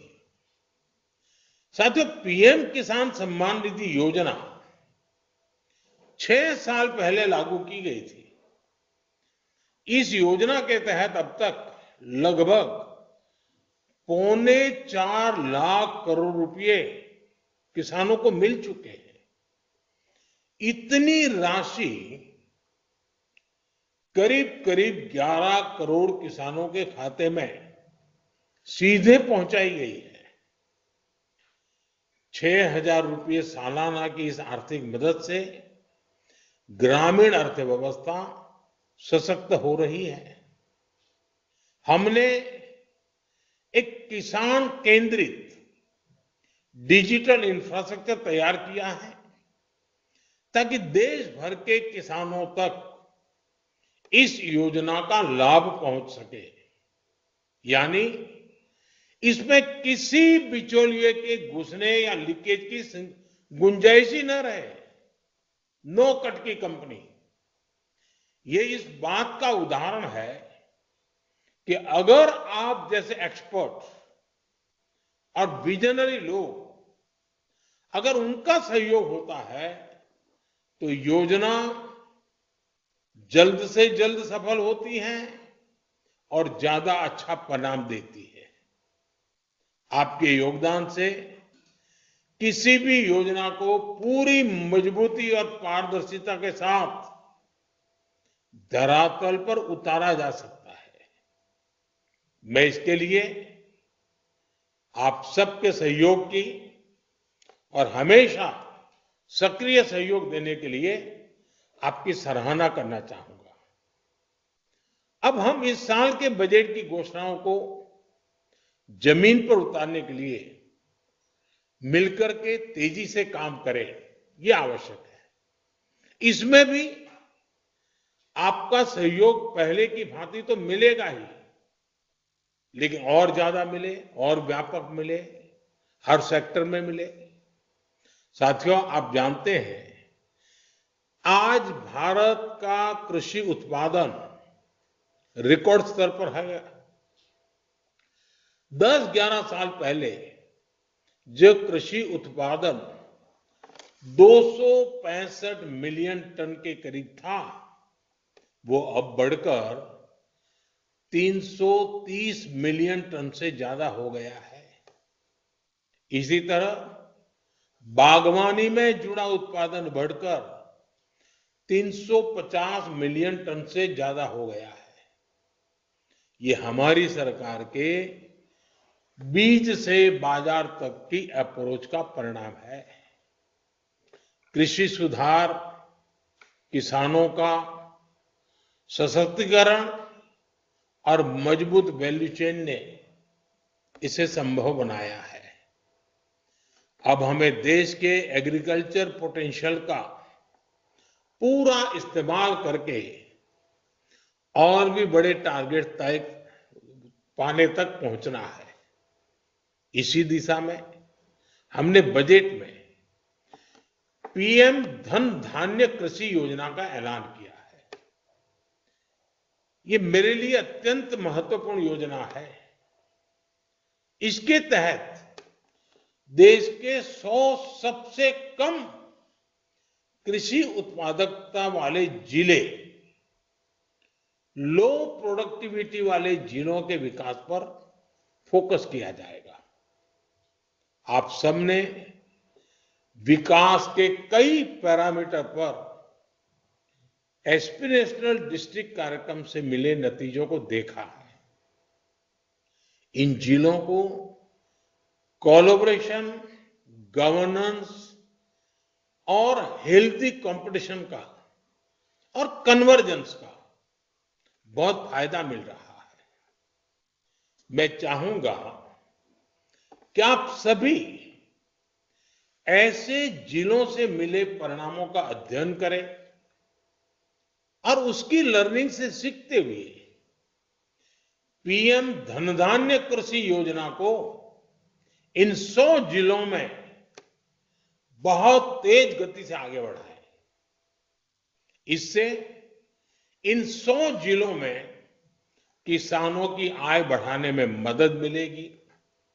साथियों, पिछले कुछ वर्षों में हमारे प्रयासों से देश में दाल का उत्पादन बढ़ा है और इसके लिए मैं किसानों का अभिनंदन भी करता हूं। लेकिन अभी भी हमारी घरेलू खपत का 20% विदेशों पर निर्भर है, आयात पर निर्भर है। यानी हमें अपने दलहन उत्पादन को बढ़ाना ही होगा। हमने चने और मूंग में आत्मनिर्भरता हासिल कर ली है, लेकिन हमें तुअर, उड़द और मसूर के उत्पादन को बढ़ाने के लिए और तेजी से ज्यादा काम करना ही है। दाल उत्पादन को गति देने के लिए आवश्यक है कि उन्नत बीजों की सप्लाई बनी रहे और हाइब्रिड किस्मों को बढ़ावा दिया जाए। इसके लिए आप सभी को जलवायु परिवर्तन, बाजार की अनिश्चितता और दाम में आने वाले उतार चढ़ाव जैसी चुनौतियों के समाधान पर फोकस करना होगा। साथियों, पिछले दशक में ICAR ने ब्रीडिंग प्रोग्राम में मॉडर्न टूल्स और कटिंग एज टेक्नोलॉजीज का इस्तेमाल किया। इससे 2014 से 2024 के बीच अनाज, तिलहन, दालें, चारा, गन्ना, विभिन्न फसलों में 2900 से अधिक नई किस्मों का विकास हुआ।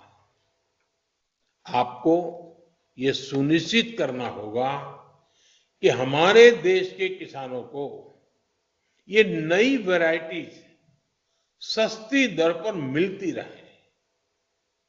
हमें ये भी सुनिश्चित करना होगा कि किसानों की उपज मौसम के उतार चढ़ाव से प्रभावित ना हो। आप जानते हैं कि बजट में इस बार अधिक उपज वाले बीजों के लिए राष्ट्रीय मिशन शुरू करने की घोषणा हुई है। इस कार्यक्रम में अभी जो प्राइवेट सेक्टर के लोग हैं, उन्हें मैं विशेष तौर पर कहूंगा कि इन बीजों के प्रसार पर जरूर फोकस करें। ये बीज छोटे किसानों तक पहुंचने लगे, इसके लिए इन्हें सीड चेन का हिस्सा बनना होगा। और ये काम हमारा है कि हम कैसे बने। साथियों, आप सब देख रहे हैं, आज लोगों में पोषण को लेकर काफी जागरूकता बढ़ी है। इसलिए बागवानी, डेयरी और फिशरी प्रोडक्ट्स की बढ़ती मांग को देखते हुए इन सेक्टर्स में काफी इन्वेस्टमेंट किया गया है।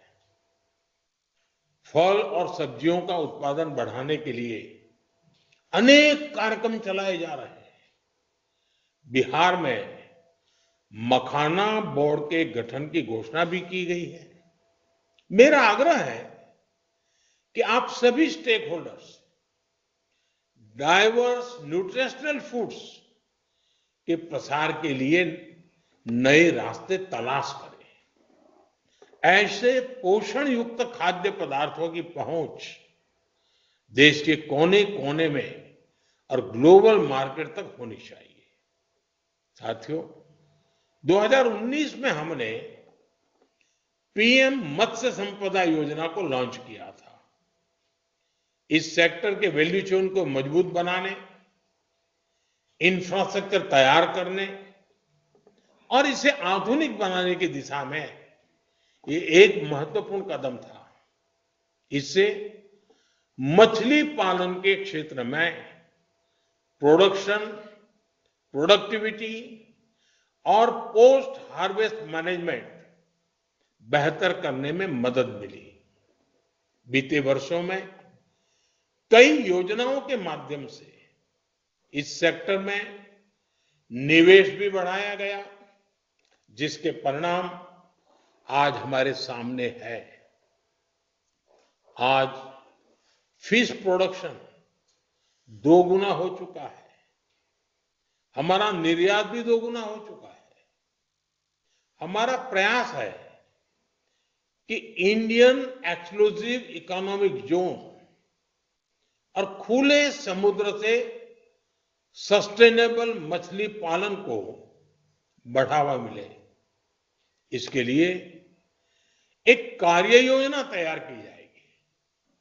मैं चाहूंगा आप सभी इस सेक्टर में ईज ऑफ डूइंग बिजनेस को बढ़ावा देने वाले आइडियाज पर मंथन करें और उस पर जल्द से जल्द काम शुरू करें। इसके साथ ही हमें अपने पारंपरिक मछुआरे साथियों के हितों की रक्षा भी सुनिश्चित करनी होगी। साथियों, हमारी सरकार ग्रामीण अर्थव्यवस्था को समृद्ध बनाने के लिए प्रतिबद्ध है। पीएम आवास योजना ग्रामीण, इसके तहत करोड़ों गरीबों को घर दिया जा रहा है। स्वामित्व योजना से संपत्ति मालिकों को रिकॉर्ड ऑफ राइट्स मिला है। हमने सेल्फ हेल्प ग्रुप की आर्थिक ताकत बढ़ाई है, उनको मदद बढ़ाई है। प्रधानमंत्री ग्राम सड़क योजना से छोटे किसानों और कारोबारियों को फायदा हुआ है। हमने 3 करोड़ लखपति दीदी बनाने का लक्ष्य रखा है। हमारे प्रयासों से 1.25 करोड़ से ज्यादा बहनें लखपति दीदी बन चुकी है। इस बजट में ग्रामीण समृद्धि और विकास के कार्यक्रमों के ऐलान से रोजगार के अनेक नए अवसरों की संभावना बनी है। स्किलिंग और टेक्नोलॉजी में निवेश से नए मौके बन रहे हैं। आप सभी इन विषयों पर जरूर चर्चा करें कि कैसे अभी चल रही योजनाओं को और प्रभावी बनाया जाए। इस दिशा में आपके सुझाव और योगदान, इससे सकारात्मक परिणाम जरूर मिलेंगे।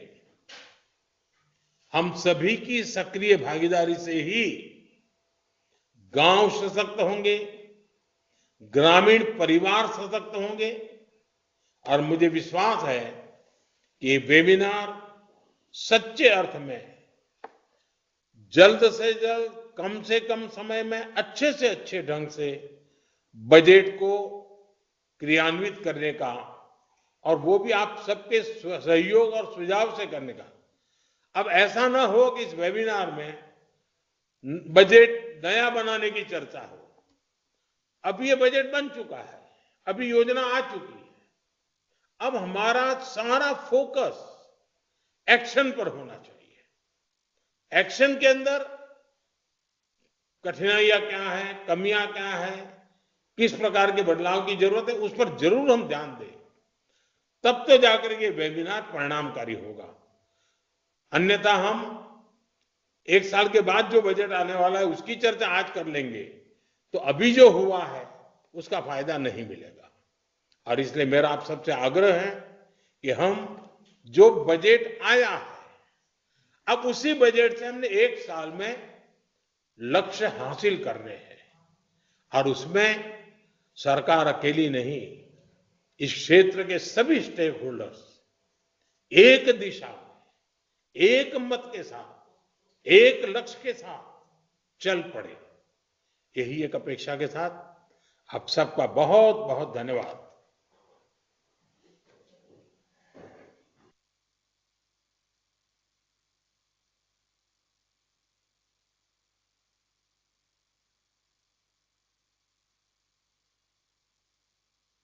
जी के स्पीच के बाद समाप्त होता है और हम लोग के अब ब्रेकआउट सेशंस तत्काल आरंभ हो जाएंगे after taking a brief lunch. हमने इसको 1:30 पे आरंभ किया था, तो ये आधे घंटे का समय है कि आप जल्दी से अपना अगर कोई जल्दी से लंच जो भी उपलब्ध हो करते, अगर पहले भी शुरू करना चाहे तो आप 15 मिनट पहले भी आरंभ कर सकते हैं। और जैसा कि माननीय प्रधानमंत्री जी ने कहा है कि उसमें जो स्टेक होल्डर्स जो आइडेंटिफाइड है बोलने के, वो अपना उस उद्देश्य से कि इसी बजट को कैसे हम बेहतर बनाए, उसको कैसे हम मार्च तक ही नीतियां प्रख्यापित कर दें और उसका इम्प्लीमेंटेशन आरंभ कर दें, उस पर आपके साथ मंथन और चर्चा होगी। ये भी अनुरोध है कि जो लोग इंटरवेंशनिस्ट की तरह या पैनलिस्ट की तरह बोलने का जिनको अवसर नहीं मिल पाया है, क्योंकि 2-2.5 घंटे में सब लोग नहीं बोल सकते थे, तो मेरा सब थीम्स के नोडल अधिकारियों से अनुरोध रहेगा कि वह अपना एक ईमेल एड्रेस जरूर सभी पैनलिस्ट और सभी अपने कार्यक्रम में पहले ही आप जरूर दे दें, जिससे वो ईमेल से अपने अपने सुझाव आपको अगले 1-2 दिन में दे सकें, जो लोग बोल नहीं पाए इसमें और लेकिन वो सुझाव देना चाहते हैं, क्योंकि हजारों लोग इस वेबिनार से जुड़े हैं, जैसे हमें सूचना मिली है, कुछ वेबकास्ट से जुड़े हैं, कुछ यूट्यूब से जुड़े हैं और उनके मन में भी कुछ सुझाव होगा, तो वो आप एक ईमेल अपने नोडल में किसी का दे देंगे, 1 या 2 दे देंगे, उस पर सुझाव आएंगे, उनको भी आप इंक्लूड कर लेंगे अपने फाइनलाइजेशन करने में जो भी थीम रहेगी। इसके साथ ही मैं आप सबका विशेष रूप से जो पैनलिस्ट साथ जिन्होंने अपनी बात रखी, उनका मैं बहुत आभार व्यक्त करता हूँ और शुभकामना देता हूँ कि इस माननीय प्रधानमंत्री जी की अपेक्षा के अनुरूप हमारे अगले ब्रेकआउट सेक्शंस अब आरंभ होंगे। 3:30 बजे हम एक बार फिर मिलेंगे, जिसमें हम जो लीड सेक्रेटरीज हैं, 10 जो एंकर सेक्रेटरीज हैं, वो जो मंथन हुआ है उसमें क्या सार निकला है वो प्रस्तुत करेंगे और फिर आवश्यकता अनुसार माननीय कृषि मंत्री जी और बाकी जो हमारे केंद्रीय मंत्री हैं वो अपने बात रखेंगे, जिससे कि हम इस जो हमारे एंकर सेक्रेटरीज और नोडल ऑफिसर्स हैं, फिर रिपोर्ट बना के हम कैबिनेट सेक्रेटरी और DEA department of economic affairs को शीघ्र समय अनुसार भेज सकें और अपना कार्य भी तत्काल आरंभ कर सकें। बहुत बहुत धन्यवाद।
Hello,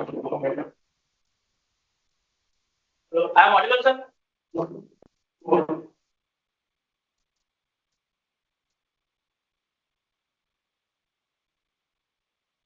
Hello, I am audible, sir. Calling from Ambul. Hello. Hello. I am audible, sir.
Hello Amul, मेरी आवाज आ रही है? Amul, hello.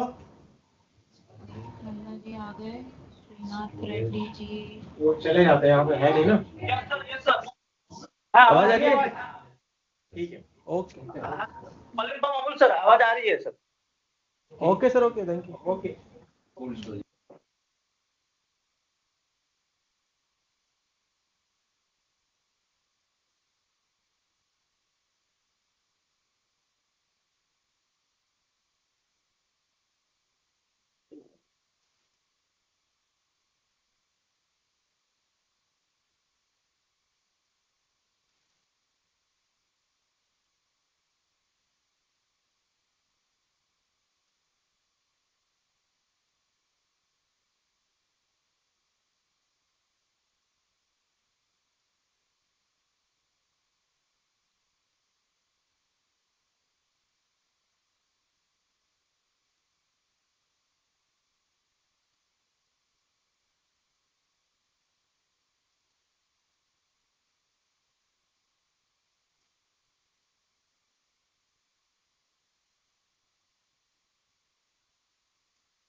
Hello, sir.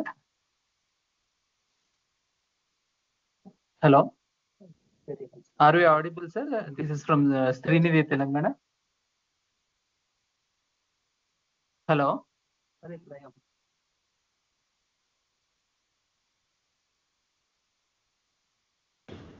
Are you listening? Are we audible? Please ensure us that we are testing it. Are we audible? Each are directly, no? Yeah. Hello. Joshi ji हमें सुन रहे हैं? हाँ सुन रहा ठीक है आपकी आवाज क्लियर है. Yes. 737 Vidyasagar ji, are you hearing us? 2308 call कर दीजिएगा. Vidyasagar Reddy ji, are you hearing us? Hello. हाँ. Are you? हाँ, सुनाई दे रहा है. Our sound is clear ना? एक बार दोबारा बोलना पड़ेगा. हाँ. वो ड्राइवर कॉल. यहाँ Srinidhi, तेलंगाना से सुनाई दे रहा है. It is cooperative sector and how this urban rural divide can be bridged. हमारी आवाज सुनाई दे रही है ना आपको क्लियर? हाँ सर सेक्टर कोई देगा वो नाबार्ड रोल भी अपना कोई देगा. हेलो. हमारी आवाज सुनाई दे रही है? सुनाई दे रही है हमको. Okay thank you.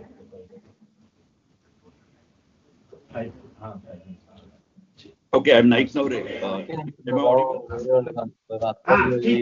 गया बात हो गई. एक बार नंबर बोलिएगा. हाँ. सर 737. Are you listening? हाँ. Sound clear? 607. Sound clear. मेरा आवाज आ रहा है ना? Clear है. Thank you. हाँ. 2308. अब किसका रह गया बोलिए. हेलो. नंदा सुब्रत नंदा जी को तो मैंने जोड़ दिया. सर आ गया. हाँ, Yes, sir. Good afternoon. Hello. वो फोन ऐसे नहीं उठाते. मतलब चार्जर लावून घेतली मोबाईल తిరుగుతా మాట్లాడుతున్నారు సార్. सुब्रत का नंबर से पूछे Srinath Reddy sir. Nanda ji, are we audible? हाँ, yes audible. Yes audible. Srinath Nanda sir. Clicker అవడం లేదు. नहीं आर वी ऑडिबल नहीं. Kindly speak. उल्टा बोलो यार, आप बोलो. नहीं उनकी आवाज आ रही है ना हमें. हाँ उनकी भी आई. मेरा आवाज आ रहा है. कंफर्म करो. हाँ आपकी आवाज हमें क्लियर है. हाँ क्लियर है. Nanda ji we can hear you and you can also hear us. That is confirm. Thank you sir. Thakur ji थे अभी. मैम हाँ श्रीनाथ रेड्डी सर. श्रीनाथ रेड्डी. ठाकुर जी तो जड़े हुए थे पहले. हाँ ठाकुर सर. हेलो. नहीं है ना?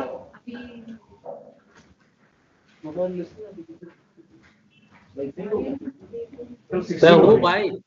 I'm there. हाँ है ठाकुर साहब. आप हैं ठीक है. Thank you. आपकी आवाज आ रही है. हाँ.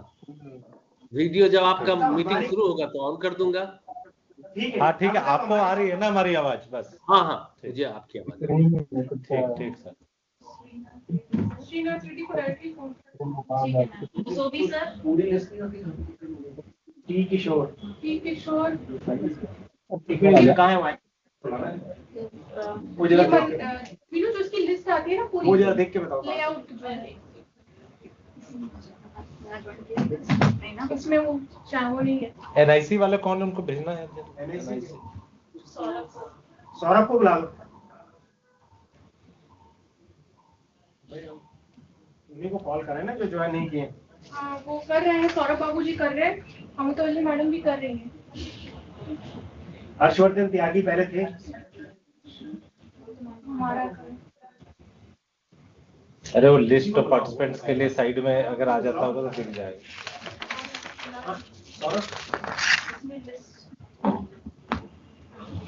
नहीं यहाँ से नहीं, वो इधर से देखेगा.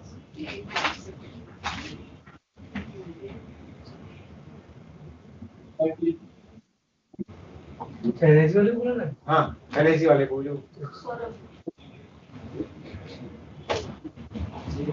इसका हम लोग 130 टाइम ठीक था. अटैच करने में लोगों को जोड़ने में 130 रेडी बना के दिखा. वो सोबी सर ने जस्ट ज्वाइन किया है. हाँ सर हमने आपको वही बना दिया यूएफसी नोट का पूरा रिपोर्ट कोई रेडी कर रहा है और ये देखिए सर जो यूएफसी नोट सागर सर हैं, एमडीएनसीएल हैं, प्रकाश सर हैं, जय मेहता सर हैं, सुब्रत कुमार सर हैं, किशोर सर हैं, डीएन ठाकुर सर हैं। बाकी सर चेतन जोशी नहीं है?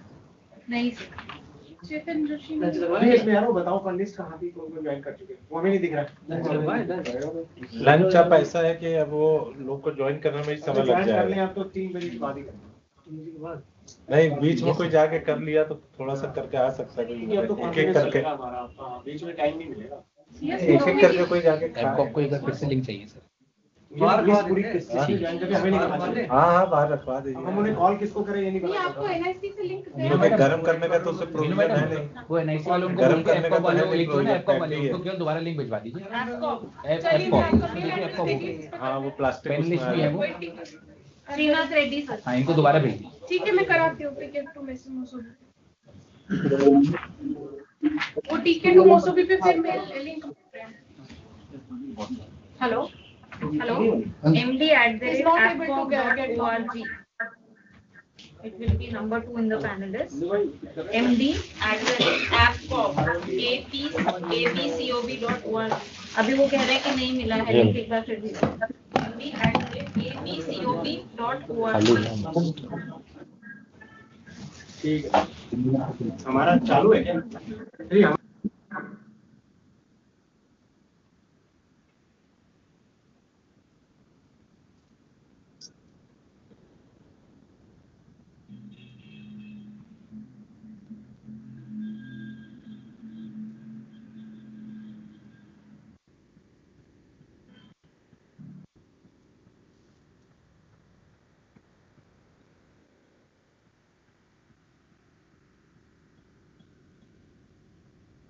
Sir, you can hear me now, sir. I'm Dr. Reddy from APCO. Yes, Mr. Thank you, sir. Thank you, sir. Srinath Garu. Yes, sir. Thank you, sir. Thank you, sir. Right.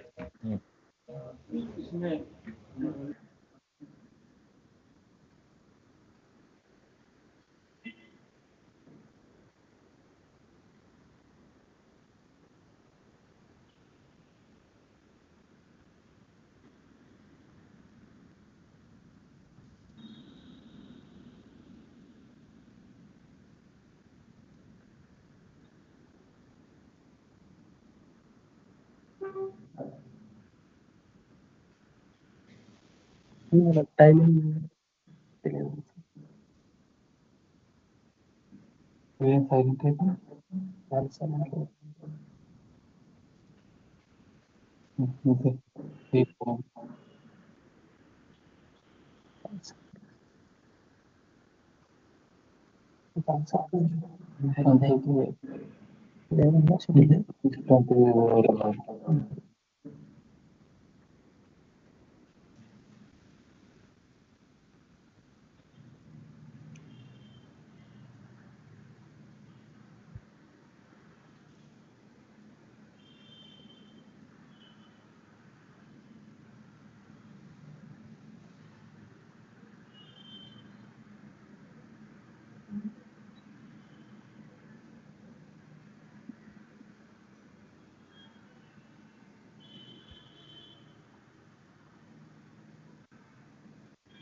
Hello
काय बघतेस पिल्लू?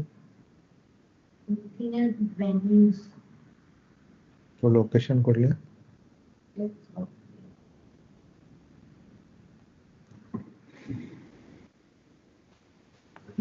फलटणच्या राजवाड्यात केलं तसं नाही. राहायची सोय नाही तिथं. आणि हे घेऊ शकतो की आपण तिथं.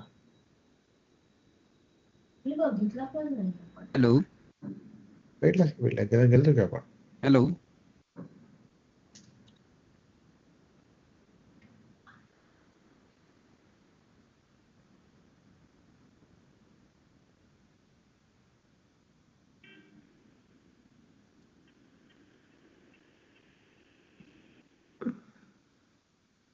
लूट करून ठेवतो की.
Mr. Manoharan from Matsafed, have you joined?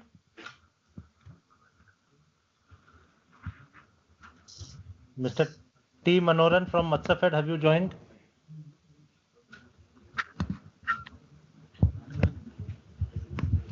Please switch on your video if you have joined. At least we can know whether you can, if you are unable to speak. तरुण आ रहा है, इसमें नाम क्या आ रहा है?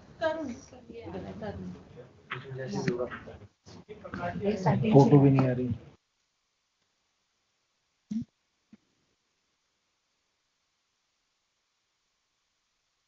फोटो रह गए.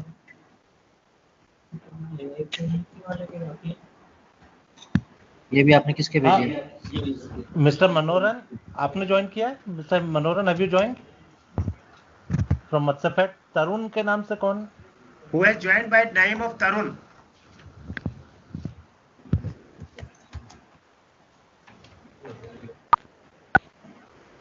Live lunch चल रहा है. लाइव लंच चल रहा है मैडम, सब देख रहे हैं अधिकारी लोग.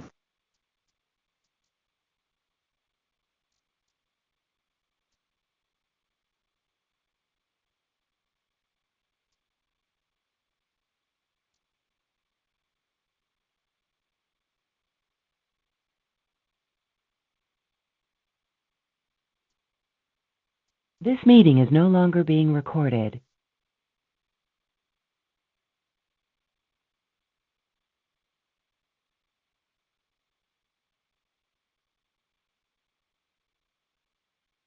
This meeting is being recorded.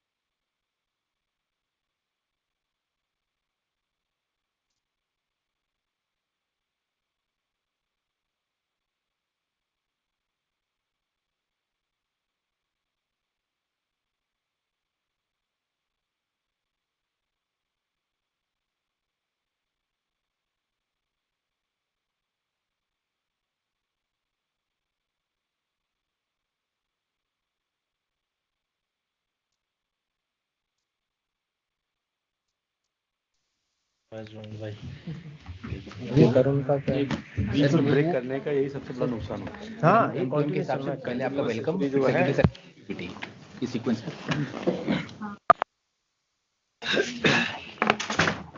Everybody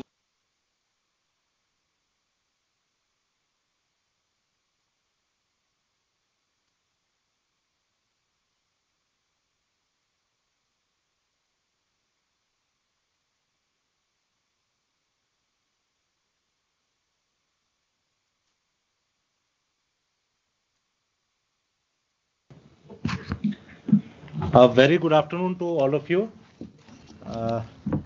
Now, I would like to welcome our Secretary Sir, Ministry of Cooperation, Joint Secretary Sir, and all the esteemed panelists and the esteemed interveners and experts who have joined on the sub-theme of support to NCDC. This forms a part of the post-budget webinar on agriculture and rural prosperity. मैं request करूंगा kindly keep your mic muted and kindly switch on the video please. Asianet first floor है Mr. Manoran, Chairman Matsafed, अपने mic mute कर लें please. Password same तन्नल्ले लेटन Matsafed, please keep your mic on mute. Matsafed, आपका माइक खुला हुआ Matsafed। Chairman Matsafed, आप अपना kindly put your audio on mute. Yeah, thank you. You can switch on the video. Matsafed, Chairman Matsafed. Sir, we have got 6 panelists. First one is Shri Subrat Kumar Nanda, Chief General Manager NABARD. Dr. R. Srinath Reddy, MD, Andhra Pradesh State Cooperative Bank. Shri Sang Khandu Mosobi, Chairman, Arunachal Pradesh State Marketing Federation. Shri D.N. Thakur, former National President, Sahkar Bharati and DMD NCDC. Shri T.K. Kishore Kumar, Chief Project Officer of Urulungur Labour Cooperative Credit Society Limited, which is one of the leading cooperatives in Asia. And Shri Jayan Mehta, Managing Director of GCMMF or Amul. We have 10 other intervention experts. So as and when we come to them, sir, I'll just introduce them. Sir, Secretary Sir, you are requested to kindly give your keynote address. Sir. All panelists, all interveners और बाकी सब जो हमारे breakout session से जुड़े हुए हैं सबको मेरा नमस्कार। जैसा कि रोहित जी ने बताया आपको ये हमारा ब्रेकअप सेशन है related to the grant given by Government of India to NCDC of 500 crores this year in the coming year's budget. जैसा कि आप सब जानते हैं, cooperatives through the principles of democracy and community concern are an essential tool to bridge the socio-economic gap in rural areas. Hence, strengthening cooperative sector is imperative for inclusive growth. Nearly 8.2 lakh cooperative societies are there in the country as per the National Cooperative Database, spread over 30 sectors, and nearly 30 crore people are associated with cooperative societies. That accounts only 20% of the country's population. अगर हम cooperative sector का अलग-अलग भाग की economy में योगदान देखें तो क्रेडिट जो चीप क्रेडिट दिया जाता है किसानों को, रूरल क्रेडिट दिया जाता है, उसमें 11% का योगदान कोऑपरेटिव सेक्टर का है। केसीसी कार्ड्स में 41%, स्टोरेज में 15%, पीडीएस में 20%, गेहूं के प्रोक्योरमेंट में 13%, धान के प्रोक्योरमेंट में 20%, शुगर प्रोडक्शन में 30%, फर्टिलाइजर में 30% और मिल्क प्रोक्योरमेंट में 10.8%. So cooperative sector is contributing to the socio-economic upliftment, infrastructure development and job creation in the rural areas. There is a need to strengthen the weaker section of cooperatives. हम weaker section किनको मानते हैं? Dairy, poultry, livestock, fishery, labor, consumer, handloom, handicraft, ये जितने भी sector हैं इसमें बहुत गरीब तबके के लोग मेंबर हैं, सदस्य हैं, काम कर रहे हैं. इन सेक्टर्स को वीकर सेक्टर्स माना जाता है कोऑपरेटिव्स में, और इनका सपोर्ट, इनको financial support, availability of long term credit, working capital, इसकी बहुत जरूरत है. इसी सेक्टर को ये क्रेडिट नहीं मिल पाता है, इसलिए कि बैंक्स का एक रिलक्टेंस है कोऑपरेटिव सेक्टर को लोन देने के लिए, एक अनेक कारणों की वजह से. So we'll not go into those the reasons why banks are reluctant to give credit support to this sector, but there's a need to have an institution which provides this support to the sector on a long term basis.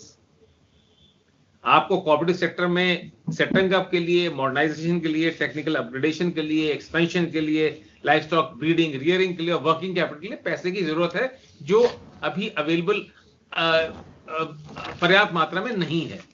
अब हम बात करते हैं NCDC की. NCDC एक ऐसी संस्था है जो हमारे मंत्रालय की स्टैट्यूटरी ऑर्गेनाइजेशन है. 1963 में पार्लियामेंट के एक्ट द्वारा इसका गठन किया गया और इसकी पहुंच, रीच छोटी थी. अगर जब से मंत्रालय बना है 2021 में, इसका जो डिस्बर्समेंट क्रेडिट का काफी बढ़ा है. अगर हम देखें 24,000 करोड़ पे थे ये मंत्रालय बनने के पहले, आज 90,000 करोड़ के आसपास का वितरण इस साल होने की उम्मीद है.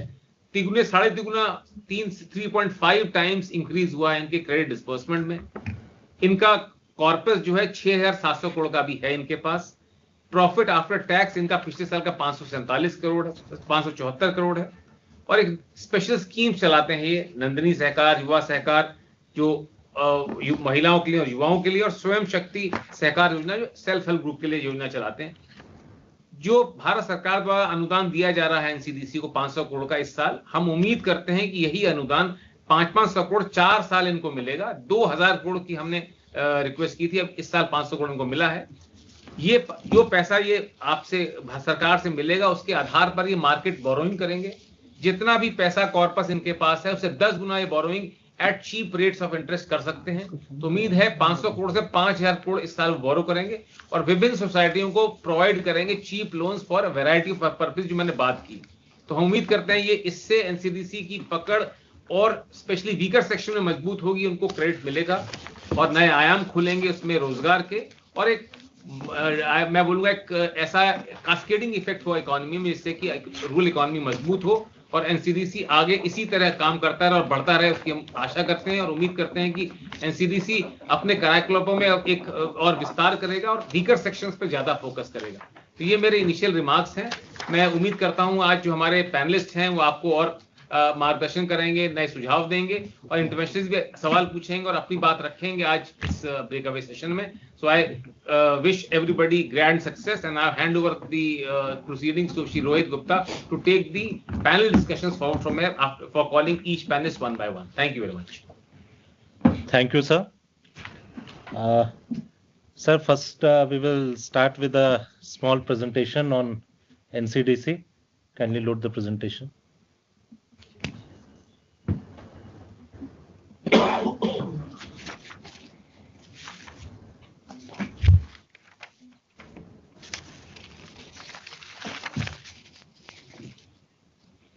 को बोलो ना जी. चलिए Rohit, go ahead. Kindly next.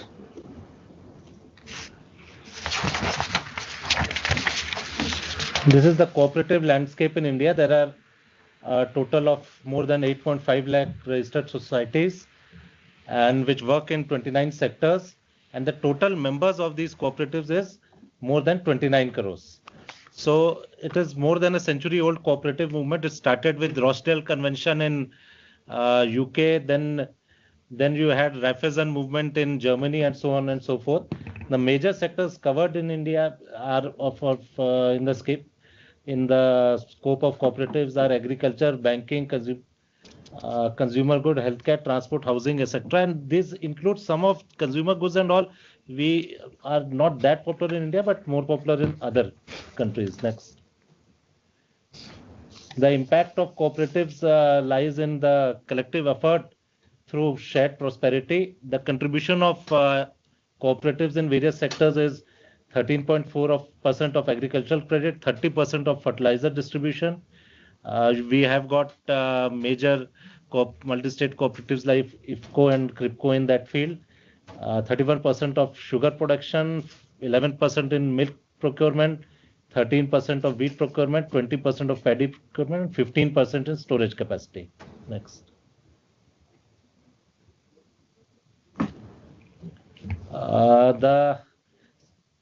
As far as sectoral overview of cooperatives is concerned, the agriculture, we have got more than 1 lakh societies as PACs, which have almost 14 crore members. And then in agro processing, we have got more than 22,000 societies. We have almost 1.5 lakh dairy cooperatives and 25,000 fishery cooperatives, almost 20,000 handloom weavers and textile cooperatives, and 16,000 poultry societies, which cater to which have more than 13 lakh members. Cooperative sugar mills, 284 societies, consumer cooperatives, 21,000 societies, women welfare cooperatives, 24,000 societies with 54 lakh members, almost 45,000 labor cooperatives with almost 15 lakh members. And then we have got urban cooperative banks, which have more than almost 1.5 crores members, and credit and thrift cooperatives, which have 80,000 societies. Next. NCDC was established in March 1963 under an Act of Parliament, and cumulatively NCDC has so far disbursed more than 4 lakh crores. This year NCDC has almost disbursed almost 88,000 crores, and we plan to achieve 90,000 crores this year, which will be almost a leap of 50% over the last financial year. The sources of funds for NCDC are its own corpus, NCDC bonds, market borrowings, and grant from central government. NCDC as an institution has made profit every year since its inception. The net NPA is nil. Loan recovery during last year was 99.7%. The net profit after tax was 574 crores, and before tax it was almost 730 crores. NCDC is present in 19 regional offices and 6 satellite offices throughout India. The latest addition to NCDC's list of offices is the RO that has opened in Vijayawada. Next.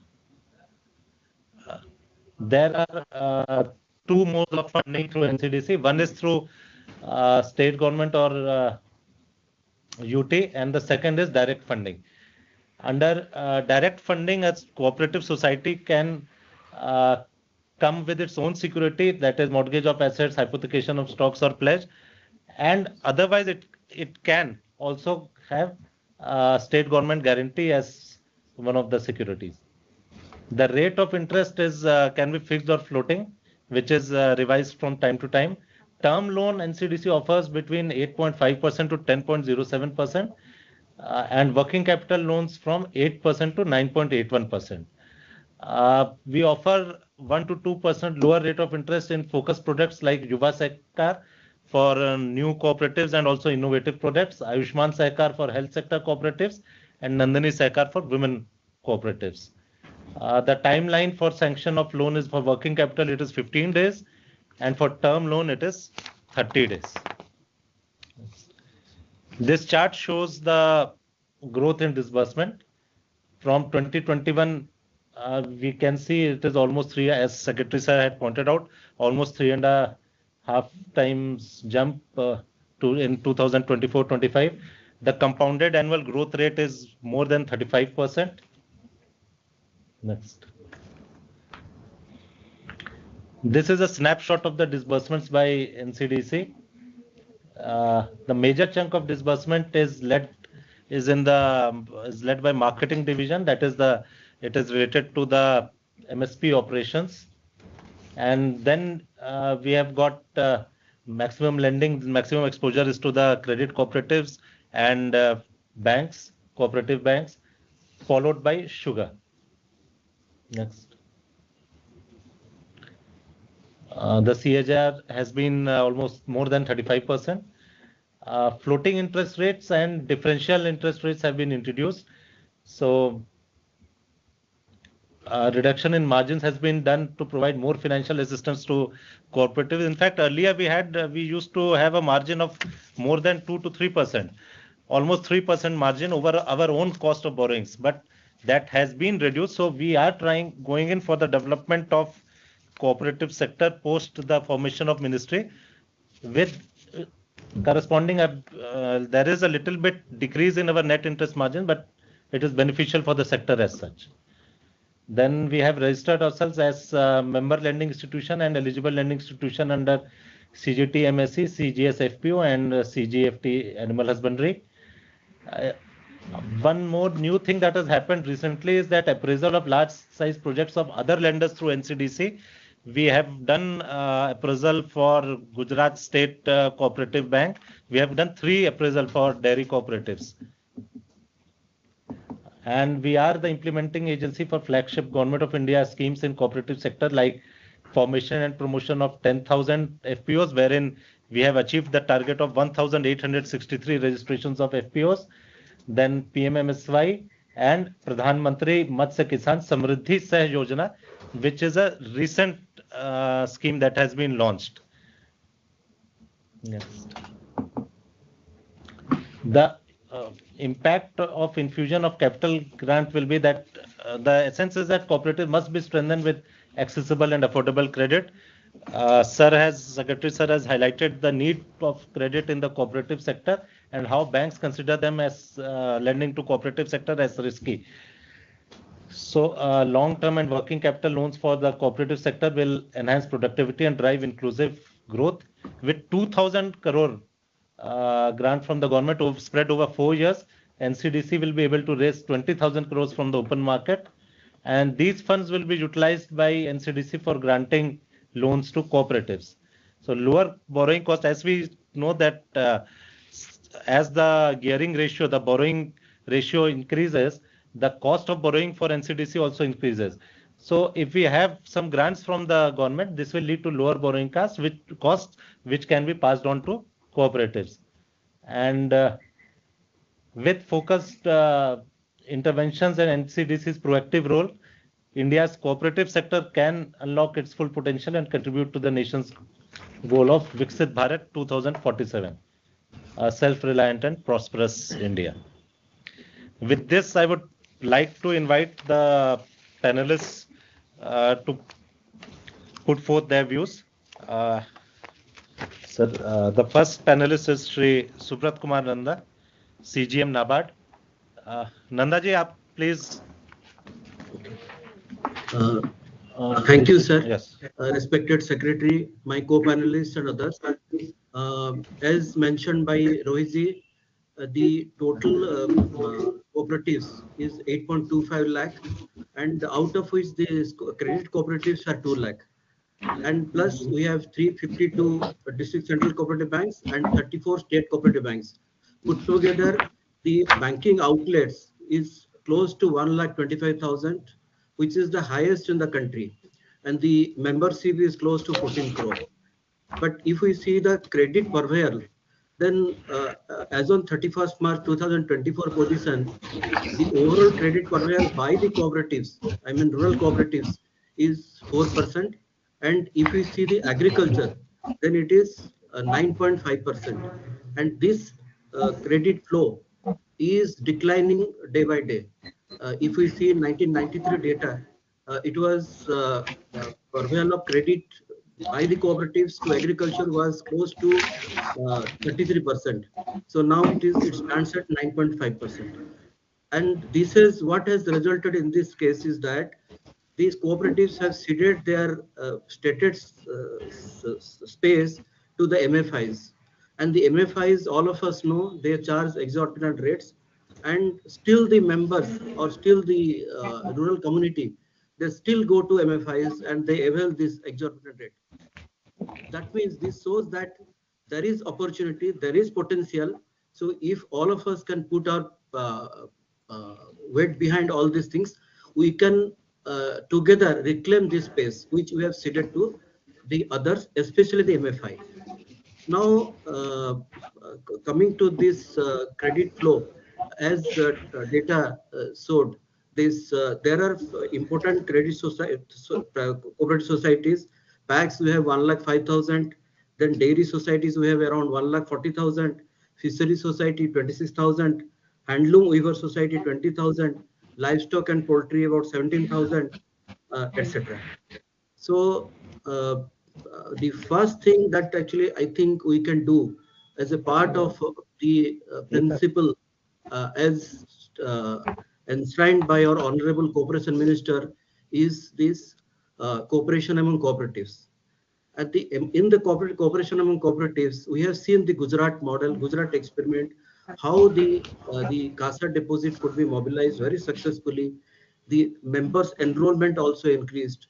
So as a part of that, the cooperation among cooperative scheme has been launched nationwide. So as a first step, all of us should try to see that these societies, both credit and non-credit, they may be affiliated to the DCCVs. So thereby they will be linked to this cooperative structure and the ecosystem. And then the members, once they keep their deposits in this DCCVs, the CASA also will come down. Now the issue in the DCCVs is this high cost of funds. So the CASA should come down and the borrowing load should come down. Sorry, CASA should the increase and borrowing load should come down. So this if we follow these principles of cooperation among cooperatives, this will be the natural outcome. That is one thing. And second thing is that I'll quickly touch upon this some of the initiatives that NABARD has taken and NABARD is planning to take.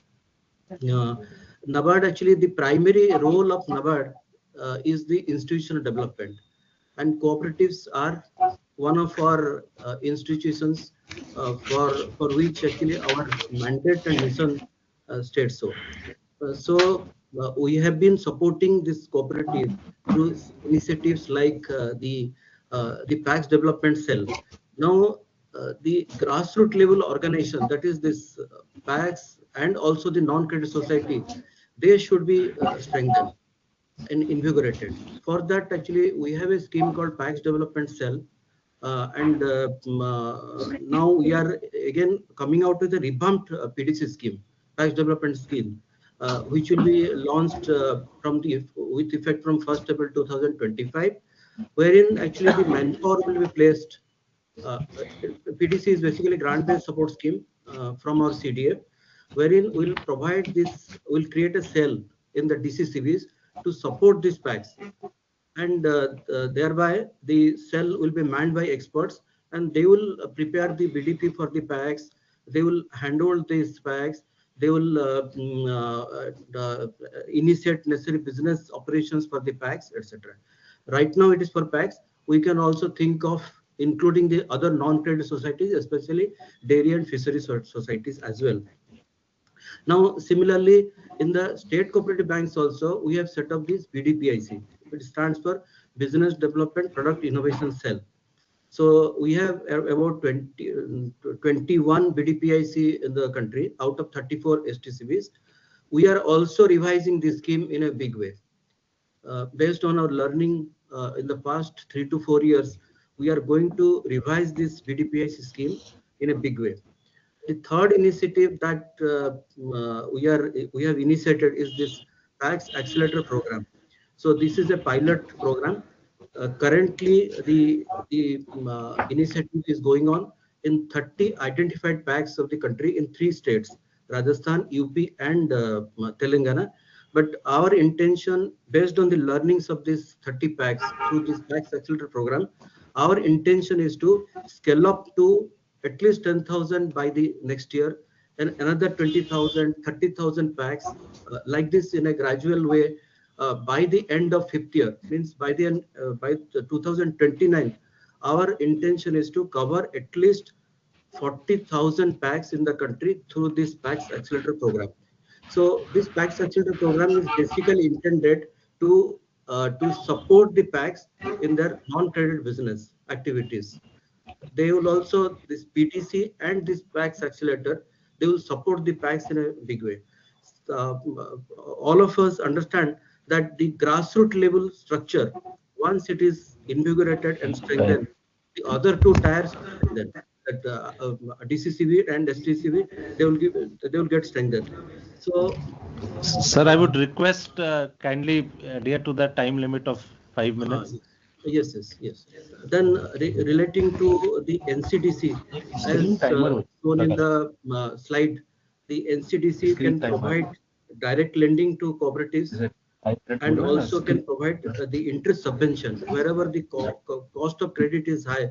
In such sectors, certainly the NCDC can think of the interest subvention scheme and also the capacity building. So together means the objective is same. NABARD objective and NCD objectives are both same. So together we can work together in a collaborative and partnership mode to see that our rural cooperatives are strengthened. From my side, thank you, sir. Thank you, Mr. Nanda. I would now invite Srinath Garu Reddy, MD of Andhra Pradesh State Cooperative Bank, to share his thoughts on cooperative banking and financial inclusion. Good afternoon, everyone.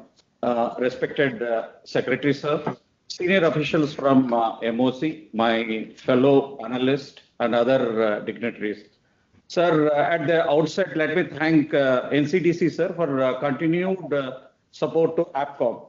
I'm one of the largest borrowers from the banking community, and I thank NCDC, and maybe during my presentation, I would be expecting a few more concession support from NCDC. Sir, I'm part of 34 state cooperative banks in the country, and also we have partners of around 351 DCCBs and more than 95,000 packs. When it comes to Andhra Pradesh, I have around 13 DCCBs as partners and also around 2,035 packs as my partners at the ground level, sir. And we follow the cooperative identity primarily with the concept of Sakarita, self-help and collective prosperity. Sir, compared to other states, we are the bank which took up the role of systemic integrator, primarily to be with the packs, primarily to involve the stakeholders into the computerization project. And once the project is completed, we can get more than 6,000 touch points with an aim that every village will have one touch point from the cooperative credit system, so that all the farmers and other stakeholders will have connect with the cooperative credit units. We do have great institutions like Amul, which have contributed so much at the global level. We also have some local successes, sir, like Mulkanur in unified Andhra Pradesh, or in the divided Andhra Pradesh, we find Kumugudam or Endagandi packs, as well as Krishna DCCB, which is one of the top DCCBs in the country, which are providing member-centric services and creating positive social impacts. Krishna DCCB's turnover is around 12,000 crores with a large packs base, 425 packs in one district. We have a large community also there, farmer community of more than 3.5 lakh farmer community in that particular district. Apart from this, we are part of agri-credit system, apart from extending short-term loans, we are also extending for long-term loans. This is a unique structure which is prevalent in Andhra as well as Telangana. We meet the entire requirements of the farming communities in terms of credit for agriculture, and now we are branching out for other purposes also, like education, housing for the farming communities, and many other interventions. Last year, Mr. Nanda was pointing it out that the business turnover of cooperatives was close to 20 lakh crore. We have touched around 1.1 lakh crore in Andhra Pradesh, next to State Bank of India, Union Bank of India, and Canara Bank, clearly indicating the crucial role of cooperative banks that play a vital role in financial inclusion, sir. Apart from agri credit, we are also part of extending credit to small businesses, sir. In Andhra Pradesh, not only small businesses, we are also extending credit to tenant farmers. We call them as agripreneurs. And this is one intervention which is giving a lot of mileage to cooperatives in terms of financial inclusion, sir. We are also part of PMJDY, the flagship program, where we are bringing unbanked individuals into the formal banking system. In my state alone, we are managing over 9 lakh PMJDY accounts, greatly improving the financial access to rural communities. In addition, we also play a role in implementing schemes like Prime Minister's Pradhan Mantri Suraksha Bima Yojana, Pradhan Mantri Jeevan Jyoti Bima Yojana, Atal Pension Yojana, which provide social security and insurance to underserved communities. Moreover, cooperative banks in Andhra Pradesh are ranked among the top lenders for PM Swanidhi, sir, which is also bringing in financial resilience for millions of, at least I can say, for thousands of low-income families in Andhra Pradesh. The Government of India's commitment for revitalizing the cooperative sector by creation of Ministry of Cooperation and which has marked a significant step in recognizing cooperatives as vital players in India's economic development. So the project, the one instance of computation of packs, is improving our efficiency, the transparency and accountability of our cooperative institutions in the states. Once, as I said earlier, once the process is completed, we will be able to provide one-touch access in every village in the states. Sir, as system integrator in the state, APCOP is also spending over 24 crores for strengthening the hardware systems in the primary agriculture cooperatives, sir. Despite the progress, we banks still face certain regulatory constraints and governance challenges that hinder our progress, our potential, sir. However, with ongoing policy support and regulatory reforms, we are confident that these barriers can be overcome, and through continued innovation and digitization, sir, we have even the DCCBs and the APCOP are on one platform, that is TCS CBS platform. Through our innovation and digitization, we will be able to meet financial inclusion objectives in a short time frame and expand our services further. We are looking to the future. We hold as one part immense potential to transform the rural economies and play a crucial role. We see in India where, yes sir, but last minute, sir, please don't financial inclusion is no longer a goal. It will be a reality for every citizen, be in AP and other states. So with this, I conclude my remarks, sir. And only thing I request as a pass-through agency, we require continued support from NCDC for our intervention. Thank you, sir. Thank you. Now I would request Mr. Sang Khandu Musabi, Chairman of Andhra Pradesh Market, kindly share your views.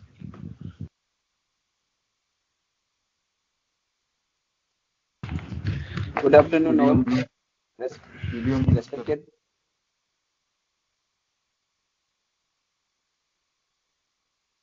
Hello.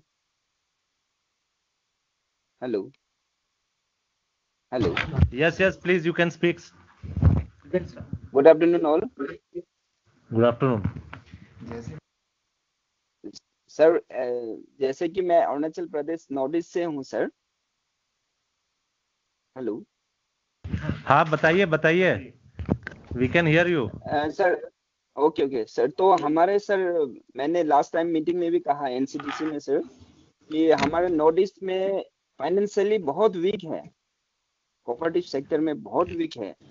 तो उसमें sir हमको अगर component subsidy अगर at least 33% कर देता है project cost में sir, तो हमारी गवर्नमेंट तब हमको थोड़ा सा मदद कर सकते हैं सर। तो उसके बाद सर ये जो हमको 100% क्रेडिट गारंटी जो है सर, कोलैबोरेट जो है बहुत बड़ा इशू है हमारे यहाँ नॉर्थ ईस्ट में सर, स्पेशली ये हमको बिजनेस करने में सर। तो वो चीज को सर आप लोग थोड़ा सा ध्यान दे के, थोड़ा सा हम लोग को इस चीज में थोड़ा नॉर्थ ईस्ट को स्पेशली सर, थोड़ा कोऑपरेटिव सेक्टर काफी वीक है सर, तो आप लोग थोड़ा सा ध्यान दे के सर उनको हमको कैसे मतलब इम्प्रूवमेंट लाना है कोऑपरेटिव सेक्टर को सर। और सर स्पेशली हमारे यहाँ में जो है सर टूरिज्म, हैंडीक्राफ्ट ये सब का सर काफी मतलब सोर्स है सर हमारे यहाँ पे।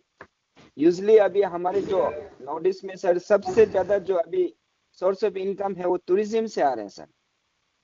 तो क्योंकि टूरिज्म अभी तक फिलहाल हमारे कोऑपरेटिव सेक्टर में सर हम टूरिज्म का कुछ किया हुआ नहीं है सर, क्योंकि फाइनेंशियली हमको सपोर्ट बहुत कम मिलते हैं सर।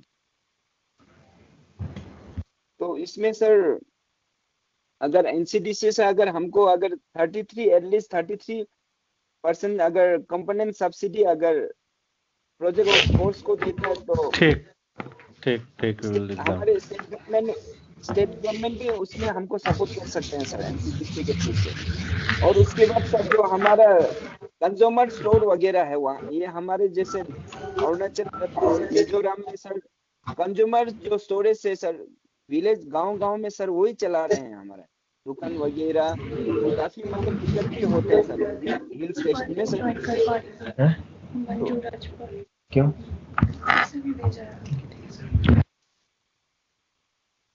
हेलो, हाँ ठीक है, वी कैन हियर यू। ठीक है, मिजोरम का you are talking about consumer storage. Okay, even Arunachal के लिए भी sir, Arunachal and Mizoram sir. ठीक, okay okay okay mister Mosobe, thank you. Okay sir, okay yeah. अब मैं आमंत्रित करना चाहता हूँ श्री डीएन ठाकुर जी।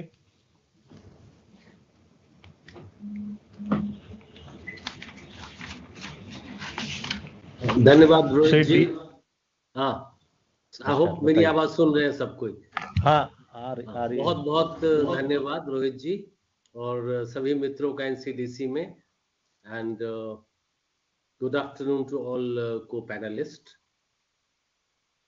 देखिए, एक चीज तो जितना मैं अपने अनुभव से बात करूंगा सेक्टर के बारे में, तो जितना मैंने अनुभव किया है अभी हाल के वर्षों में देश के भ्रमण के दौरान, एक चीज पे लगभग अब सहमति बन रही है कि देश को अगर विकसित करना है भारत को, तो सहकारिता या सहकारी सिद्धांतों पर आधारित संस्थाओं के अलावा कोई विकल्प है ही नहीं। तो इसलिए इस मुद्दे को तो हम लोग एक्सेप्ट कर लें कि the only appropriate and the only alternative for reaching out the goal of developed India या विकसित भारत सहकारिता है। क्योंकि बिना गांव के विकास के, बिना सारे लोगों के विकास के, जो देश की जनसंख्या 140 करोड़ प्लस है, जो माननीय प्रधानमंत्री जी ने भी आज कहा कि विकास को सर्वस्पर्शी होना होगा, सर्वसमावेशी होना होगा, हर किसान को विकसित होना होगा, हर गांव को विकसित होना होगा, तो कोऑपरेटिव ही विकल्प है। तो ये मुद्दा तो एक्सेप्ट कर लेना चाहिए, इस पर तो कोई डिबेट का मेरे ख्याल से अब देश में भी नहीं होना चाहिए। तब सहकारिता कैसे करेगी इसकी उपलब्धि, कैसे सहकारिता इस सपने को साकार करेगी, उसको सशक्त होना होगा। सशक्त होने के लिए 3-4 चीजें बड़ी जरूरी होती है। सबसे पहले तो ज्ञान चाहिए कि हम क्या करें, कैसे करें, क्यों करें। चूंकि उत्पादन व्यवस्था से जुड़ी हुई है सहकारिताएं, क्या उत्पादन करें, इसका बाजार क्या होगा, बिना बाजार के तो उत्पादन करना ही बेकार है। कैसे उत्पादन करें, how to be cost efficient, कैसे हम compete करें मार्केट में, तो ज्ञान चाहिए। ज्ञान के बाद क्या चाहिए, बाजार की सुविधा चाहिए, मार्केट चाहिए, इनपुट के लिए भी आउटपुट के लिए भी, सब कुछ के लिए। अब इस ज्ञान और बाजार और उत्पादन व्यवस्था को साकार कोई सपने को कैसे कर सकता है? उसके लिए पैसा चाहिए। तो पैसा कोऑपरेटिव को चाहिए, तो कोऑपरेटिव को पैसा देने के लिए मेरे ख्याल चूंकि एनसीडीसी फोकस्ड ये वेबिनार है अभी का, तो मुझे लगता है कि एनसीडीसी ही एकमात्र संगठन भारत में है जो एक्सक्लूसिवली कोऑपरेटिव फोकस्ड है। केवल सहकारिता के लिए अगर भारत में एक संगठन काम कर रही है भारत सरकार की, तो वो है राष्ट्रीय सहकारी विकास निगम। लेकिन ये डेवलपमेंट फाइनेंस इंस्टीट्यूशन है, ये विकास निगम है, सहकारी वित्त निगम नहीं है। तो वित्त और विकास में दोनों चीजें जरूरत है। वित्त जरूरत है विकास के लिए, but it has to be more than credit. So credit plus approach NCDC को अपनाना होगा।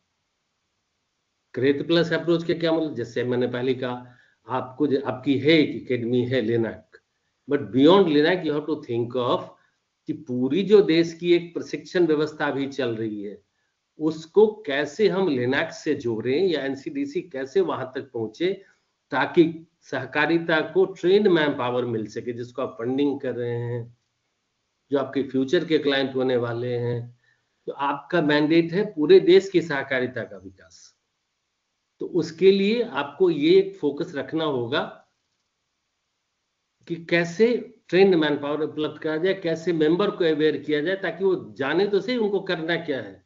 सहकारिता की अगर सबसे बड़ी कोई कमी है तो दो कमी है, मेंबर अवेयर नहीं है और प्रोफेशनल मैनेजमेंट हर जगह उपलब्ध नहीं है।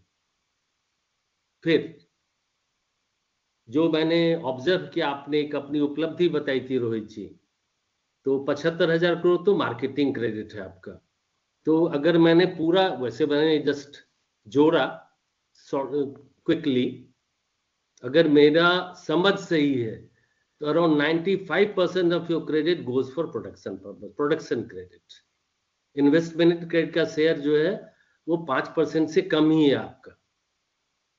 सीधा साधा इकोनॉमिक्स है, with lower graph of fix capital, credit absorption capacity of production credit, या जो ये शॉर्ट टर्म लोन आप देते हैं, वो कम होता जाता है। ठीक है, आप दे रहे हैं, मैं ये नहीं कहता उसकी जरूरत नहीं है, मार्केटिंग जरूरत है, लेकिन ग्रेजुअली ये जो 500 करोड़ इस साल आपको मिल रहा है और 2000 करोड़ आप अपेक्षा कर रहे हैं, और सरकार से मांग करनी चाहिए।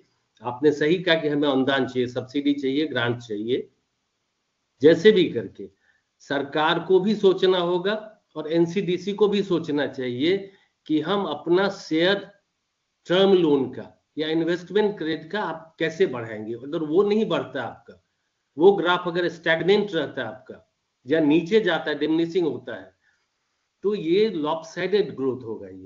ये वही हुआ कि शरीर का एक अंग बढ़ता चला जाए और बाकी अंग बैठते चले जाए।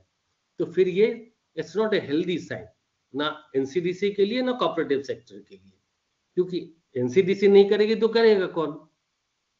इस पर भी आपको ध्यान देने की जरूरत है, क्योंकि कोऑपरेटिव का विकल्प भारत में नहीं है। अगर भारत को विकसित होना है तो इसका रास्ता हर गांव से होकर गुजरता है, हर आदमी से होकर गुजरता है, और वो होने के लिए कोऑपरेटिव चाहिए ही चाहिए। तीसरा मैं आपसे आग्रह करूंगा, अब उचित समय आ गया है कि ये राम श्याम गोविंद के डिफरेंस में ना पड़े। कोई भी संस्था जो कोऑपरेटिव सिद्धांतों पर काम कर रही है, चाहे वो एफपीओ हो, कंपनी एक्ट के रजिस्टर्ड अंदर रजिस्टर्ड हो, एसएचजी है, जेएलजी है, या ऐसी कोऑपरेटिव जो रजिस्ट्रार कोऑपरेटिव रजिस्टर करते हैं, एनसीडीसी की नजर में सब बराबर होने चाहिए। केवल इसी कोऑपरेटिव को हम देंगे जो रजिस्ट्रार ऑफ कोऑपरेटिव पे रजिस्टर्ड है।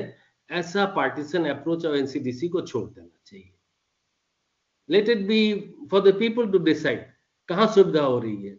हम सब इस बात को जानते हैं, एडमिट करें ना करें पब्लिकली, कि कितनी समस्याएं आ रही है कई स्टेटों में कोऑपरेटिव रजिस्ट्रार के पास में, या उनके जो बाकी महकमे हैं उनमें रजिस्ट्रेशन करवाने में।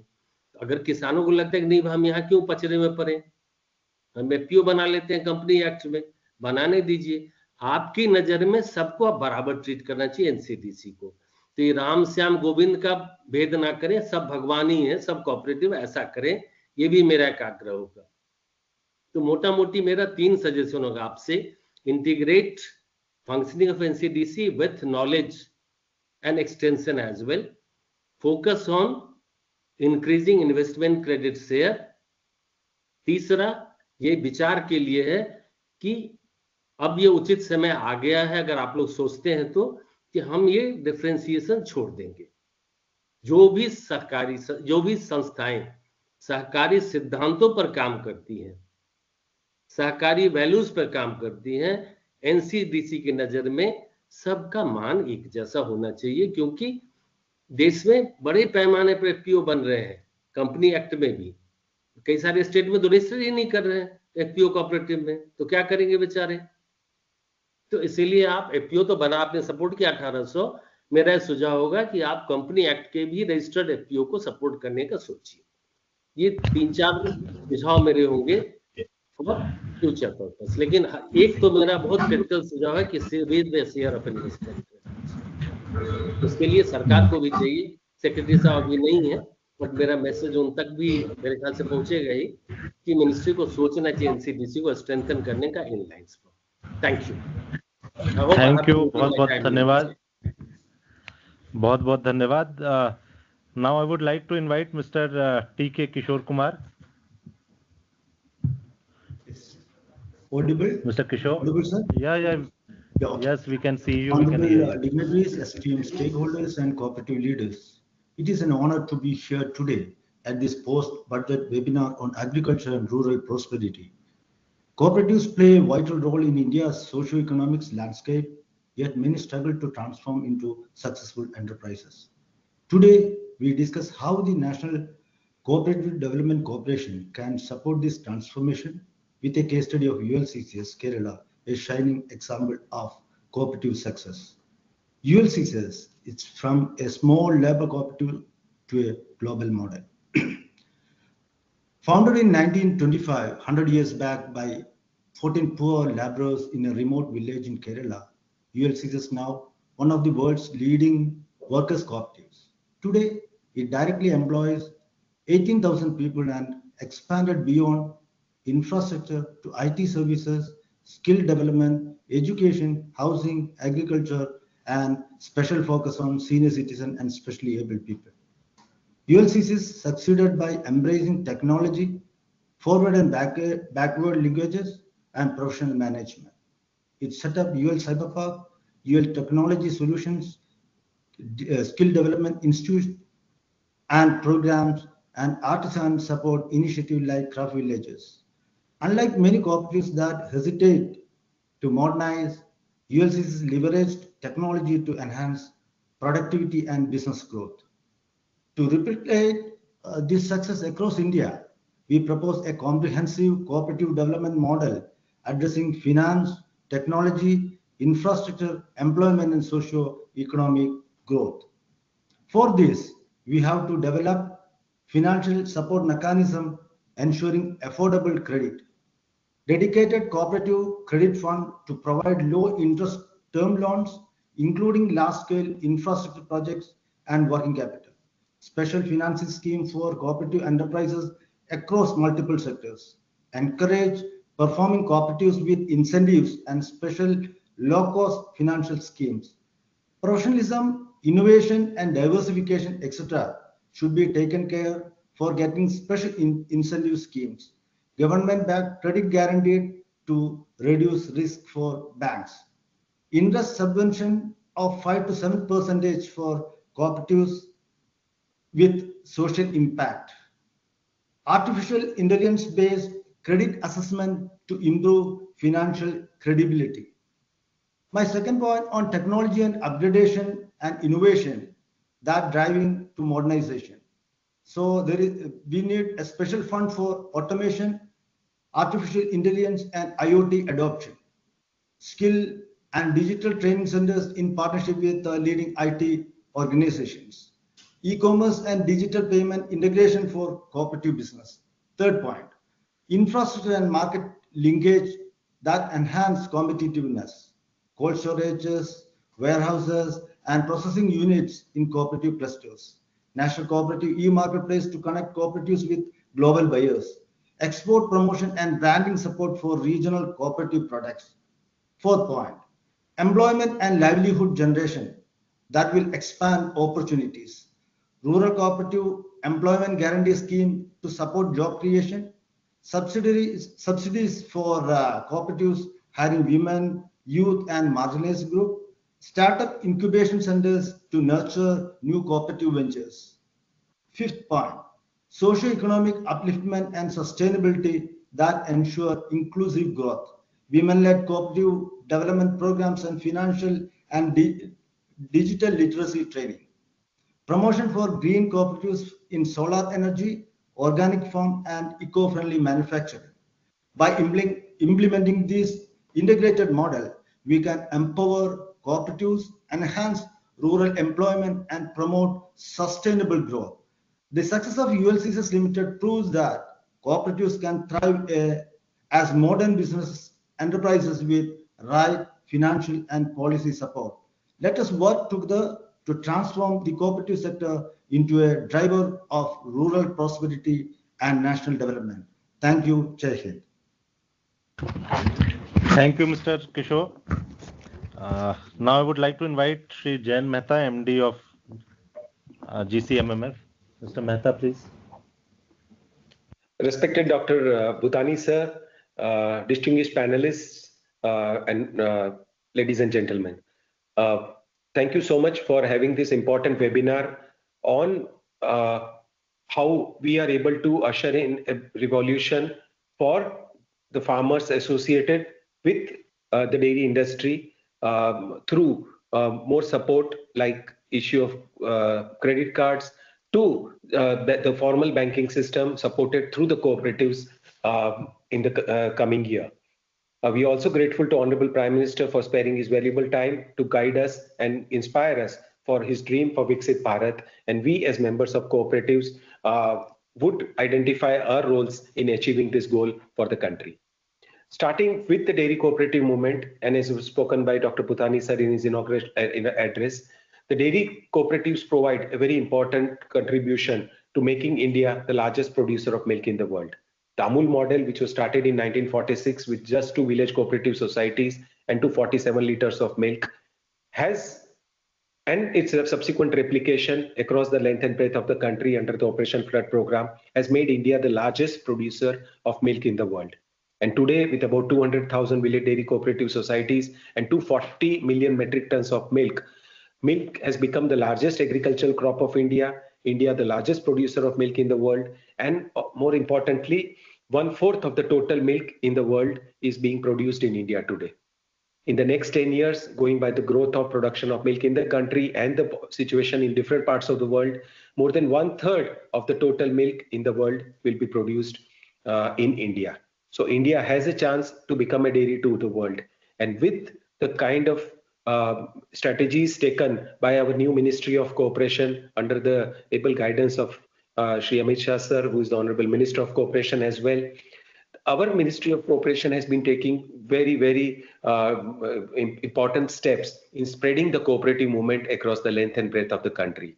Now, as we know, India has about 7 lakh villages, and there are dairy cooperatives in 2 lakh villages. So now the mission is to add another 2 lakh village dairy cooperative societies in the balance 5 lakh villages, which means more milk will come into the organized sector, more women will benefit out of this model of cooperatives, and will contribute to the dream of India becoming a dairy to the world. And this is where the integrated approach, all of the government approach that we have seen all these last few years actually will come into play. NCDC, of course, plays a very important role in not just providing credit through the structured mechanism that it has, but it is also a guiding force for all the state level cooperative banks and all the cooperative institutions across the country. And when we need funds to expand our operations, it is obviously the first port of call has to be the Ministry of Cooperation and NCDC. And NCDC, with the additional support of 500 crores, and actually the support has a multiplier effect, it will be able to fund all the cooperatives, particularly in the dairy sector, who are having this dream and aspiration of strengthening their operations, expanding their operations. And that will actually become a big game changer, because you don't need to go out to private institutions. We are not obviously listed on the market, so we can't borrow money from the stock market or investors outside. But the strengthening of cooperative mechanism through banking, financial institutions, the other supporting institutions like NABARD and our state cooperative banks will actually help in growing fast, both in terms of investing in infrastructure, right at the village level by setting up bulk milk coolers, setting up technological systems for procurement of milk, processing of milk, marketing of milk, storage of milk and fresh products, and actually help in providing value addition for our farmers. Let me add one more important point why good, cheaper credit is important for our farmers and dairy farmers. Today, when anybody spends 100 rupees on milk products in India, I would say dairy products of Amul in the country, more than 80% share goes back to the farmer, which means this is the ratio which is the highest in the world, because anywhere in the world, a farmer gets only 1/3 share of what the consumer pays. So here, if we are able to pass on the benefits to the farmers directly, giving the highest share of the consumer's revenue, it means that all the operations have to be done at very low cost with very high efficiency, and definitely a lower cost of finance can become a very big game changer. So NCDC's pivotal role and contribution in collaboration with the state cooperative banks will actually help reducing the cost of capital, improving the efficiency, providing the benefits directly to the farmer, benefiting the consumers because they could get good quality products.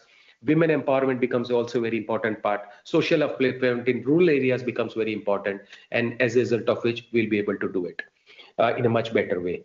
The government of India has also multiple schemes for funding such infrastructure development and growth. And I would urge and request Honorable Secretary Sir that if you can also add NCDC as a part of the national NPDD schemes for dairy development in the country, it would actually give a full support to all the dairy institutions across the country, all the dairy cooperatives across the country, and one more finance and funding tool available will actually help provide a big impetus to the sector.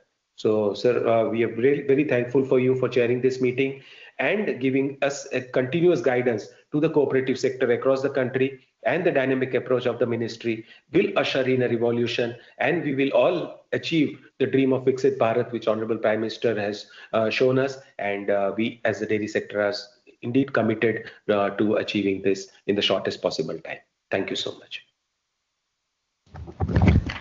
Thank you, Mr. Jain Mehta.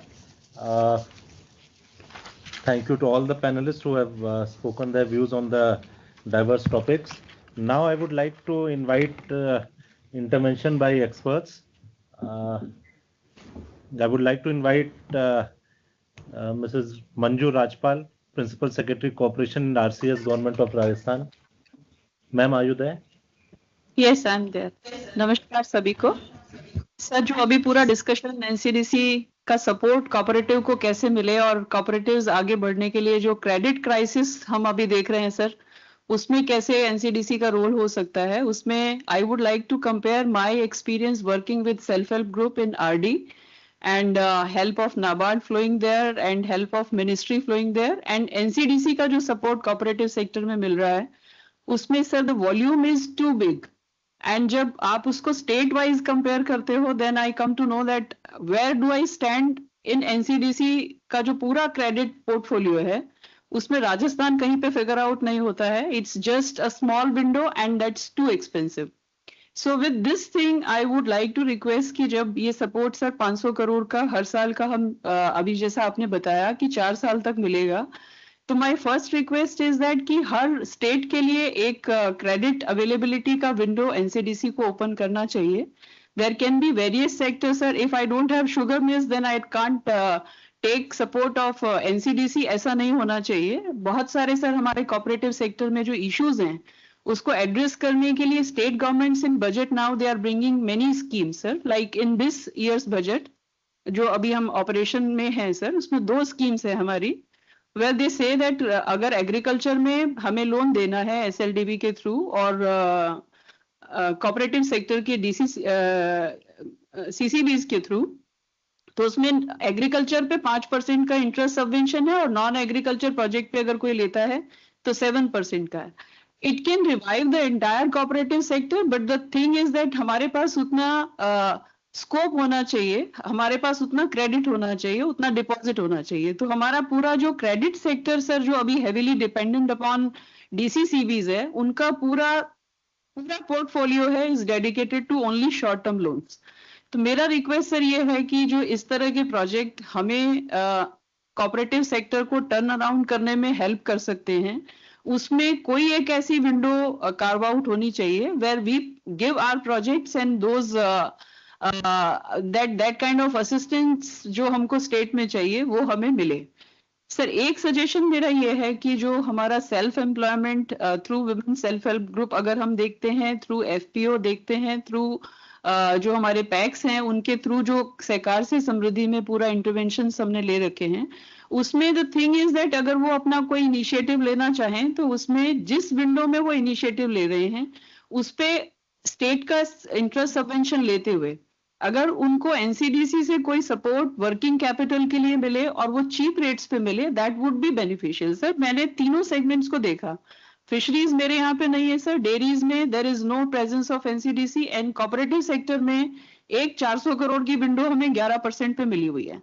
So as department we don't feel encourage to provide that costly affair to offer to cooperative societies जो नीचे के level पर उनका status हम देखते हैं, अगर उनको उतना महंगा क्रेडिट हम देंगे then they won't be in position to survive for those projects जो सेल्फ एम्प्लॉयमेंट जनरेट करने के डायरेक्शन में जा सकते हैं।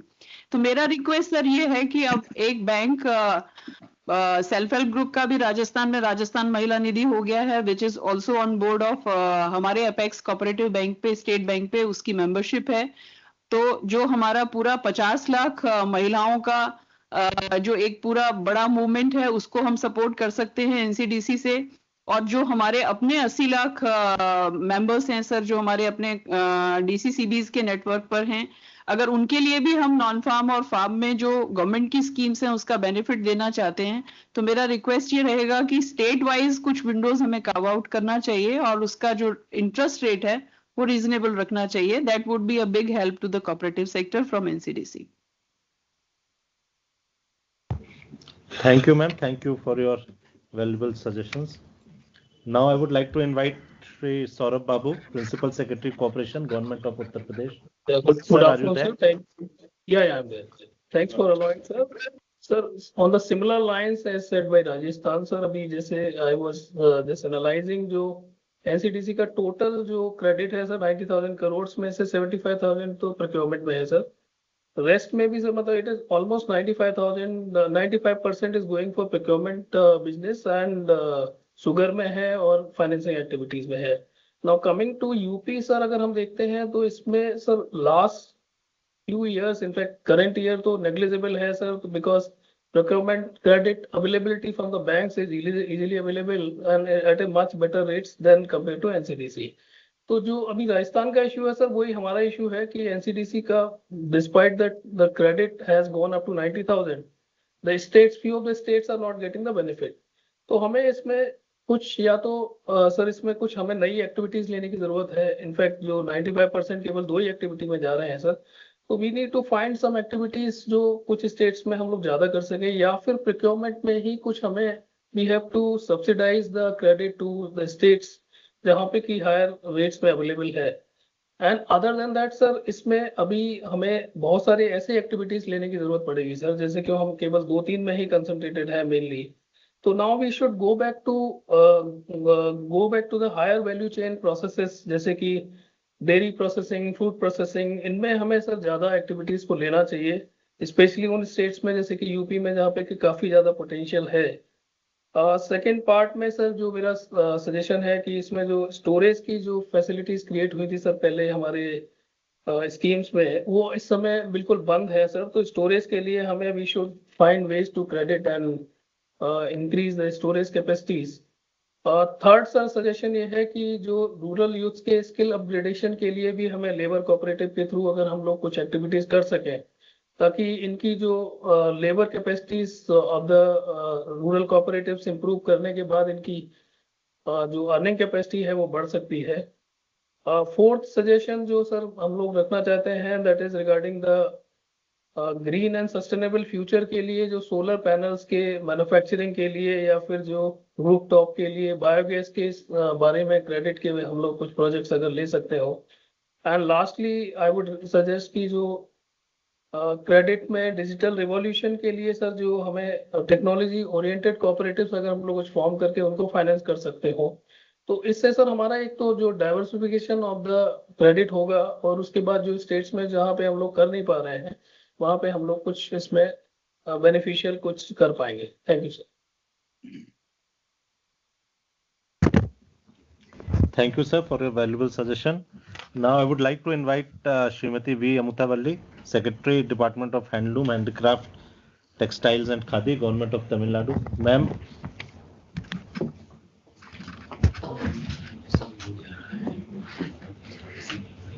Amutavalli, ma'am, are you there?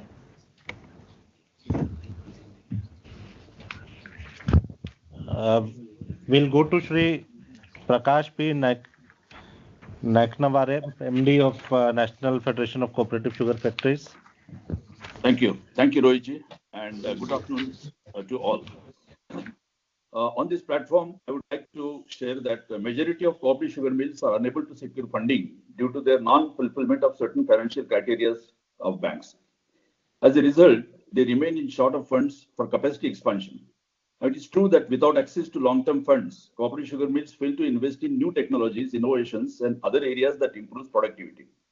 Now, in light of this, we look at our own NCDC for timely availability of loans to help cooperative sugar mills in efficiency improvement, as well as capacity augmentation, modernization, diversification, and increased profitability, which eventually results to improve the economic conditions of the sugarcane farmer members who are the shareholders of cooperative sugar mills.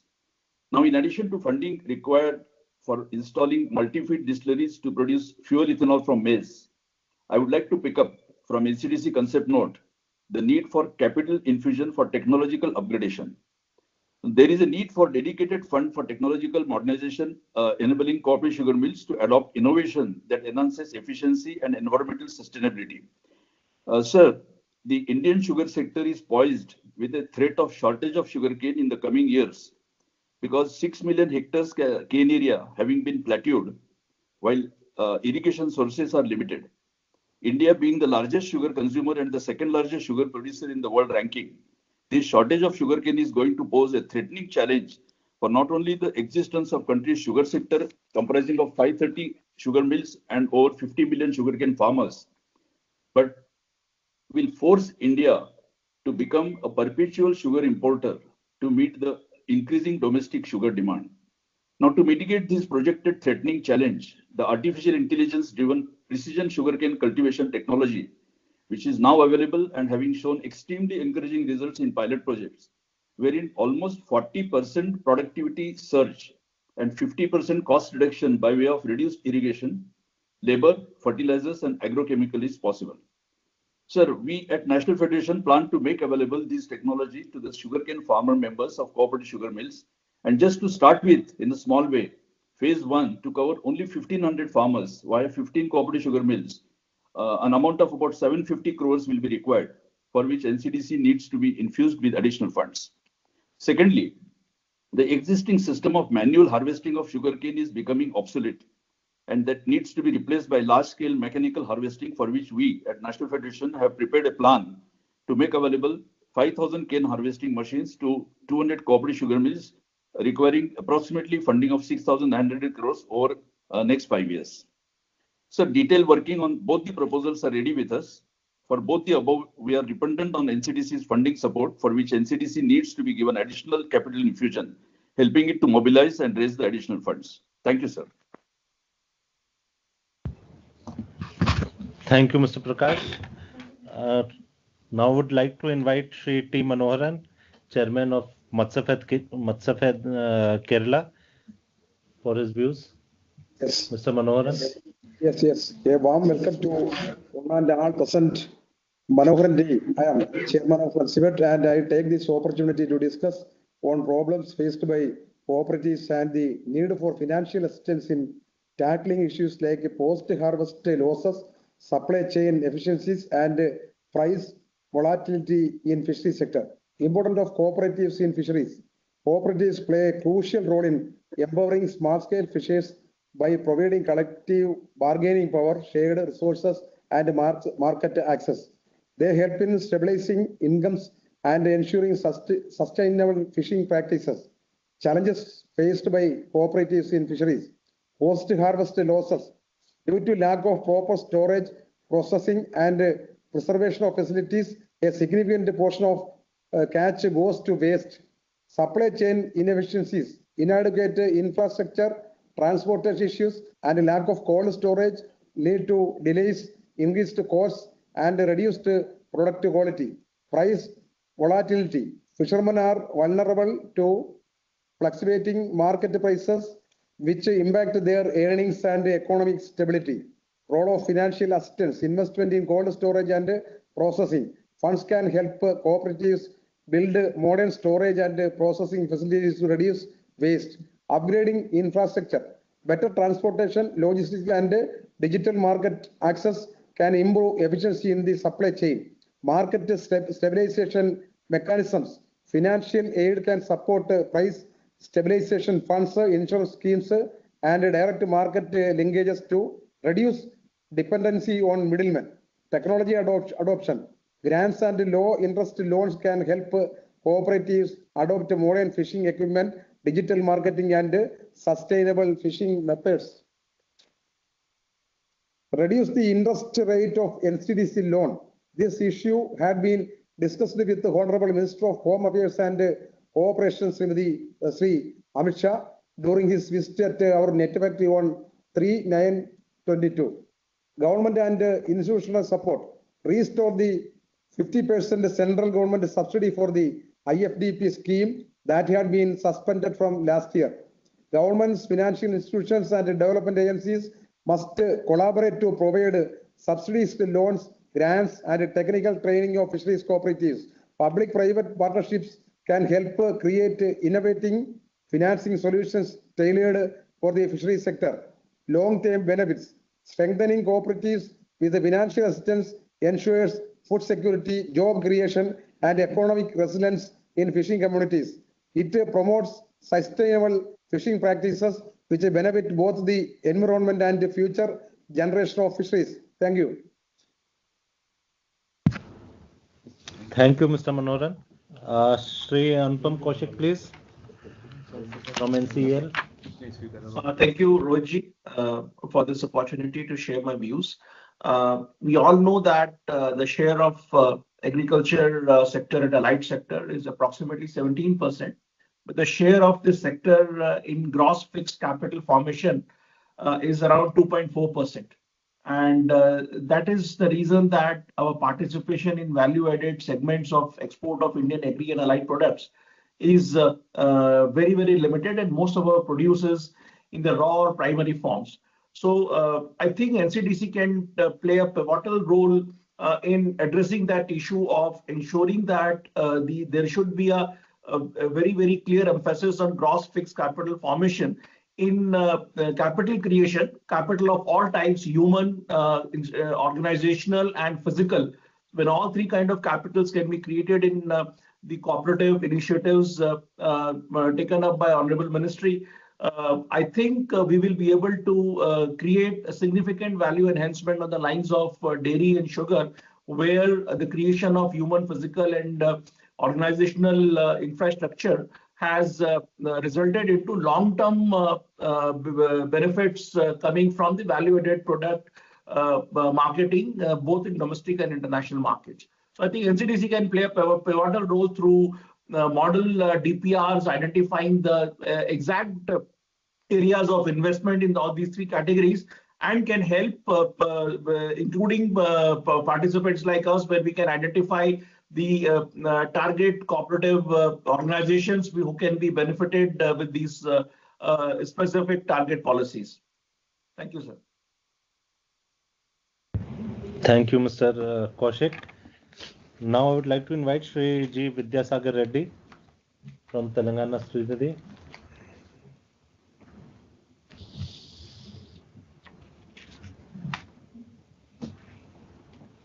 Mr. Vidyasagar Reddy.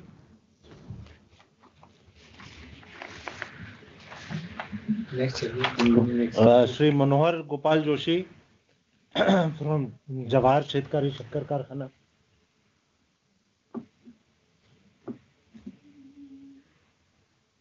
Mr. Joshi, Mr. Manohar Gopal Joshi. Sir, can I come back, Vijayasagar Reddy, sir? Yes, Mr. Reddy, bataiye, please. Thank you, sir, for the opportunity. Quickly, sir, I am Managing Director, Srinidhi Credit Cooperative Federation. A federation of federations. This is a federation of SHG federations at functioning in Telangana state, sir. We have been functioning for the last 14 years. So we have about 65 lakh SHG members with us. We have already reached 30 lakh SHG members with a cumulative disbursement of about 20,000 crores. From the since inception, it has been making profits, sir, consistently. We have been paying dividend to all stakeholders. So I would say, with a little bit of pride, that it is one of the jewels in the cooperative structure. And the institution is totally digitalized. All the operations, right from village level to the top level, information is available. Even we have made the app available in mobile, whereby a member can see their transactions also. This all provides, this entire IT ecosystem provides for very transparent, digitalized transactions, even by illiterate SHG communities. So, regarding the support to NCDC, support of NCDC to organizations like us, that is women-led cooperatives. There are some 2-3 quick suggestions, sir, from my side. This institution has been studied by the Government of India. An expert committee was constituted by the Rural Development Department, and the committee has recommended for it replication in other states, sir. But the COVID somehow did not allow it to move further. But subsequently, we have replicated this model in Rajasthan. That is Rajasthan Mahila Nidhi, the Principal Secretary Cooperation Rajasthan also was mentioning about it. So whether this type of structures can be created in other states where SHGs are involved. I think some support and policy advocacy at national level by NCDC will be definitely help, and it will be a win-win situation for both, because such type of institutions will definitely go a long way in augmenting the business of NCDC also. Sir, we are the beneficiaries of NCDC. We received about 1,500 crores credit cumulatively for a period of time, and we have been paying regularly. But we have about 65 lakh SHG members. To cover all the SHG members, I think we need much more support from NCDC. And the products like cash credit, whether it can be introduced, is to be explored by the NCDC, because most of them are term loans of short term nature. And whether a cash credit can be explored is one aspect, sir.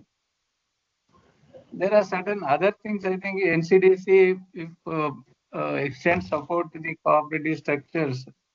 Sir, one thing is about the augmentation of resources of NCDC also. One is whether loan-linked share capital can be introduced, because you are financing all the cooperatives only. Whether we can think of loan-linked share capital. Sir, for instance, at our end, we capitalize the share capital also as loan, and we have mopped up almost 200 crores of share capital from SHG members. That will really cooperative makes us to stand strongly and firmly. So NCDC can explore, sir. The other thing is whether the investments, the State Cooperative Act of that type of institutions provide for investments in banks and cooperative banks. So whether some investments can be made in NCDC also. So such type of amendment in State Cooperative Society Act, if we can think of, the institution like us also can place our investments in the NCDC like institutions. The third suggestion I would like to make is now in cooperation, now any cooperatives, now this being a international year of cooperation, and this needs a lot of trust. Now, for example, in case of shortfall in priority sector lending, the banks place their extent of shortfall with NABARD under RIDF. Whether similar product can be evolved by NCDC to tap such funds, I think it will give some good start. Then so services like the coverage of DICC for its deposits mobilized and the credit guarantee fund for micro units extension to the corporate loans extended by cooperatives. Whether these can be explored is to be seen, sir. Thank you very much. Thank you, Mr. Reddy. Now I would like to invite Sri Manohar Gopal Joshi. Joshi ji from Jawahar Shetkari Shakkar Karkhana.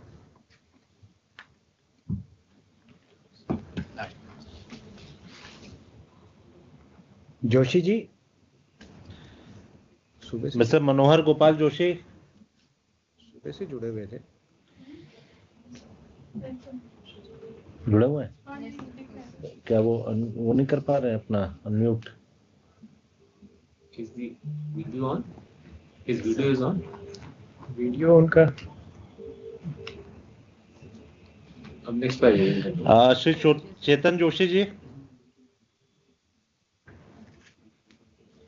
Chetan Joshi ji BBSSL हाँ good afternoon yes we can hear you please बताइए Alright, good afternoon, sir. So I have only two brief points as suggestions.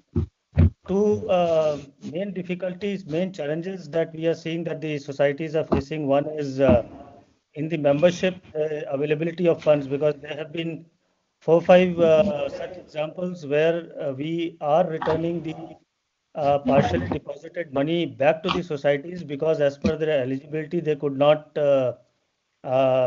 deposit the entire money. Say for example, if it is a district level cooperative or state level cooperative, there is X amount of share which needs to be purchased by the society. But because of the paucity of money, they are not able to deposit that much money, and now hence they are asking for the partial deposit to be refunded back to them and withdrawal of the membership. So while we have taken a target of doubling up our membership in the International Year of Cooperatives and eventually target to cover these 70,000 odd cooperatives, this kind of a problem is bound to happen. So one of the ways NCDC can help is some kind of a scheme to address this issue, whereby these cooperatives have enough money to at least become a member, and then availability of working capital to them to be able to get associated in business transactions with BBSSL. The second thing that we are now facing when we are expanding our membership is the lack of awareness at the secretary level with these cooperatives, where they are either not aware or they have partial understanding of why the cooperatives have been made and what kind of a business model is to be evolved, participating with them and collaborating with them. So we can organize the specific targeted trainings for these cooperatives through Linux so that this awareness can be created. So these were two specific things that we have faced, which I thought I should be pointing out here, and that's all from my side, Rohit. Thank you mister Chetan Joshi. अभी मैं invite करना चाहूंगा Shri Harshvardhan Tyagi ji, chairman of Aramsheel Kisan Utpadak Sangathan. यह एक FPO है।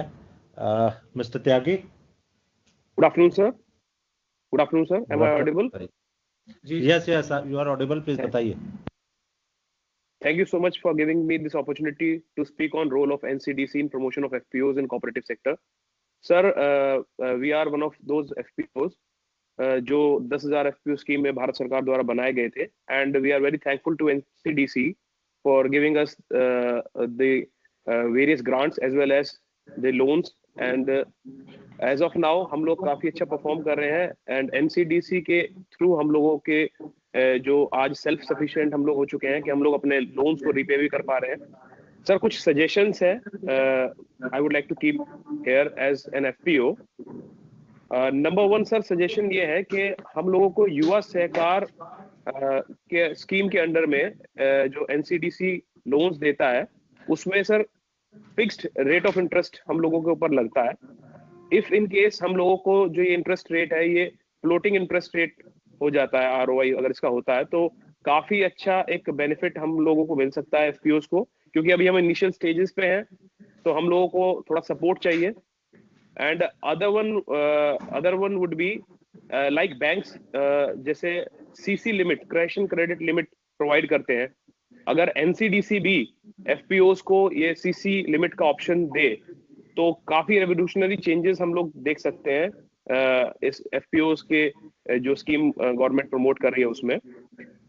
Along with that sir I would like to keep one more point, जैसे हम NCDC के थ्रू एफपीओस फॉर्म हो रहे हैं, स्टेट वाइज अगर एफपीओस की फेडरेशन बनाई जाए जो कि इसमें थोड़ा सा इनिशिएटिव अगर एनसीडीसी ले और उन फेडरेशंस के थ्रू, जैसे हम लोगों का कोऑपरेटिव का प्रिंसिपल है कोऑपरेशन अमंग्स कोऑपरेटिव्स, अगर हम उसको प्रमोट करने की कोशिश करें तो स्टेट वाइज एफपीओज एक मतलब जॉइंट रूप से काफी अच्छा परफॉर्म कर पाएंगे और एज पर देयर परफॉर्मेंसेस हम लोग जो है अपॉर्चुनिटी दें एफपीओज को इस फेडरेशन में काम करने का, तो काफी अच्छा एक रिजल्ट हम लोग अचीव कर सकते हैं जिस ऑब्जेक्टिव के लिए हम लोगों ने एफपीओज के ऊपर काम किया। अलॉन्ग विद दैट सर मैं देहात से जुड़ा हुआ आदमी हूँ तो देहाती भाषा में एक छोटी सी बात कहना चाहूंगा लास्ट पॉइंट रखकर। सर देहात में क्या होता है, कहावत है कि कुएं के मेंढक जब तक हम लोग बने रहते हैं तब तक हम लोग बाहर नहीं जान पाते चल क्या रहा है। Once we go out we see what exactly is going on in around. तो अभी जो एफपीओज हैं उन लोगों को अगर सर इस तरह का अपॉर्चुनिटीज दी जाए, क्योंकि हम लोग एनसीडीसी से जुड़े हुए हैं तो एनसीडीसी के थ्रू ही अगर हम लोगों को एक्सपोजर्स की अपॉर्चुनिटी दी जाए, आउटसाइड वर्ल्ड में क्या चल रहा है, कोऑपरेटिव सेक्टर किस तरह से काम कर रहा है, तो जो हमारे एनसीडीसी के थ्रू प्रमोटेड एफपीओज हैं कोऑपरेटिव सेक्टर के, शायद वो कुछ जो एज पर जो अभी करंट सिनेरियो काम हो रहा है उस पर देखते हुए, जानते हुए, जानकारी लेते हुए, क्योंकि अगर हम देखेंगे सीखेंगे तभी हम उनको इम्प्लीमेंट कर पाएंगे बेटर वे में हमारे ग्राउंड पर भी। तो बेसिकली मेरे 3 सजेशंस थे जो मैंने बताया। वंस जो सबसे पहले था कि युवा सहकार स्कीम में अगर फ्लोटिंग इंटरेस्ट रेट लगाया जाए एफपीओज के लिए, एंड दूसरा सीसी लिमिट अगर हम लोगों को मिले, तीसरा जैसे मैंने बताया अगर हम फेडरेशंस के थ्रू एफपीओज को जोड़ा जाए state wise, and fourth one is अगर हम लोगों को और एक्सपोजर दिया जाए तो शायद हम लोग जो एनसीडीसी का रोल है वो और बेटर ऑफ आएगा sir. Hello, thank you so much sir. Hello, thank you. Manohar Joshi ji please. हाँ जी, you may speak. We can hear you. Yeah, sure. Thank you, sir. Very good afternoon. Sir, first of all, I would like to Secretary Cooperative Ashish Bhotani, sir, Bahir Saab, MD NCDC, and for giving me the opportunity to express my views as panelist in the post-budget webinar on agriculture and rural prosperity. I am very grateful to NCDC as I come up myself is a sugar factory having capacity of 16,000 TCD. I'm very proud to say that I am born and brought up in NCDC.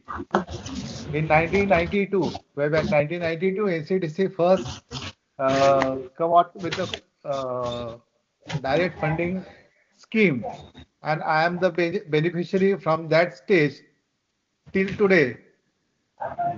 At that time, NCDC is funding already through state government, but mine was the rehabilitation case, and NCDC and SDF at that time can come into picture, and they finance collectively. Sir, a small point to be noted that at present the NCDC is giving term loan on debt equity basis of 25% and 75%. But as all panelists said that we are working in cooperative sector with low margins, with low network.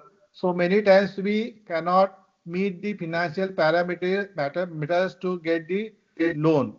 So if it can be relaxed to 10%, when SDF that time debt equity ratio was 1 to 1, 50% and 50%. Out of the 50%, the 10% society is raising from its own funds, 40% is coming from a sugar development fund, and 50% is was financed by NCDC.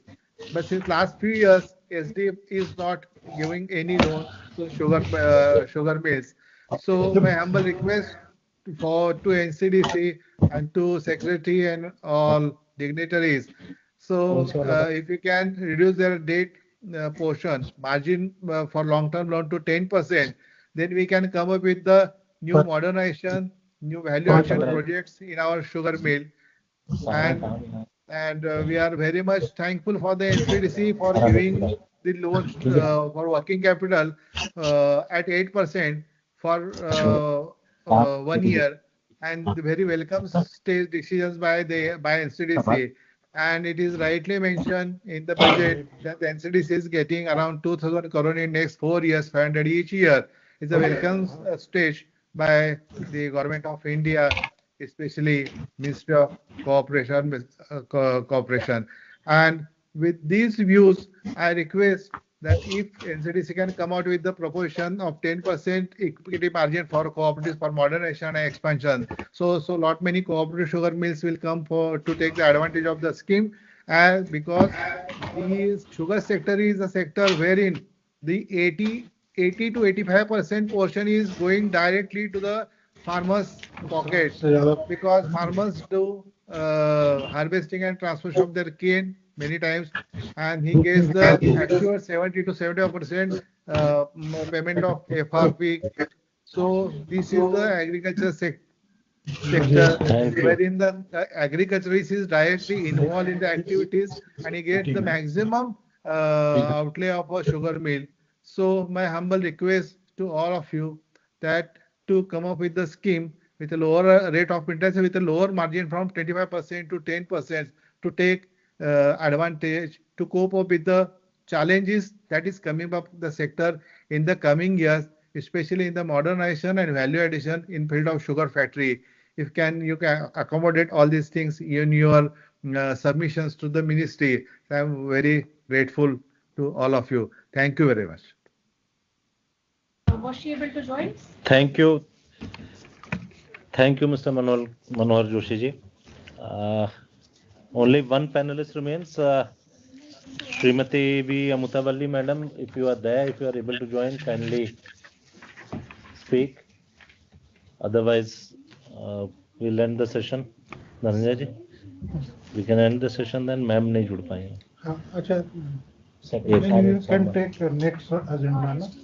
That is open floor. Open floor. Open for discussion, question answer. So now the floor is open for the floor is open to all the panelists. Anybody wants to say anything? Question answer. Any other thing? And we would request you to kindly share your suggestions on the WhatsApp group.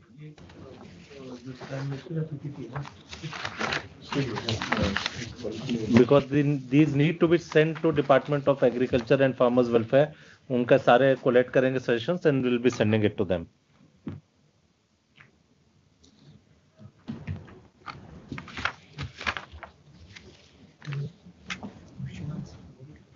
हो गया सांख्यिकी secretary साहब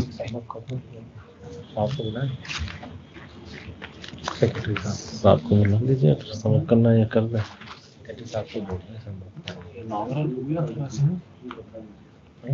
बता दीजिए कि वैसा नहीं.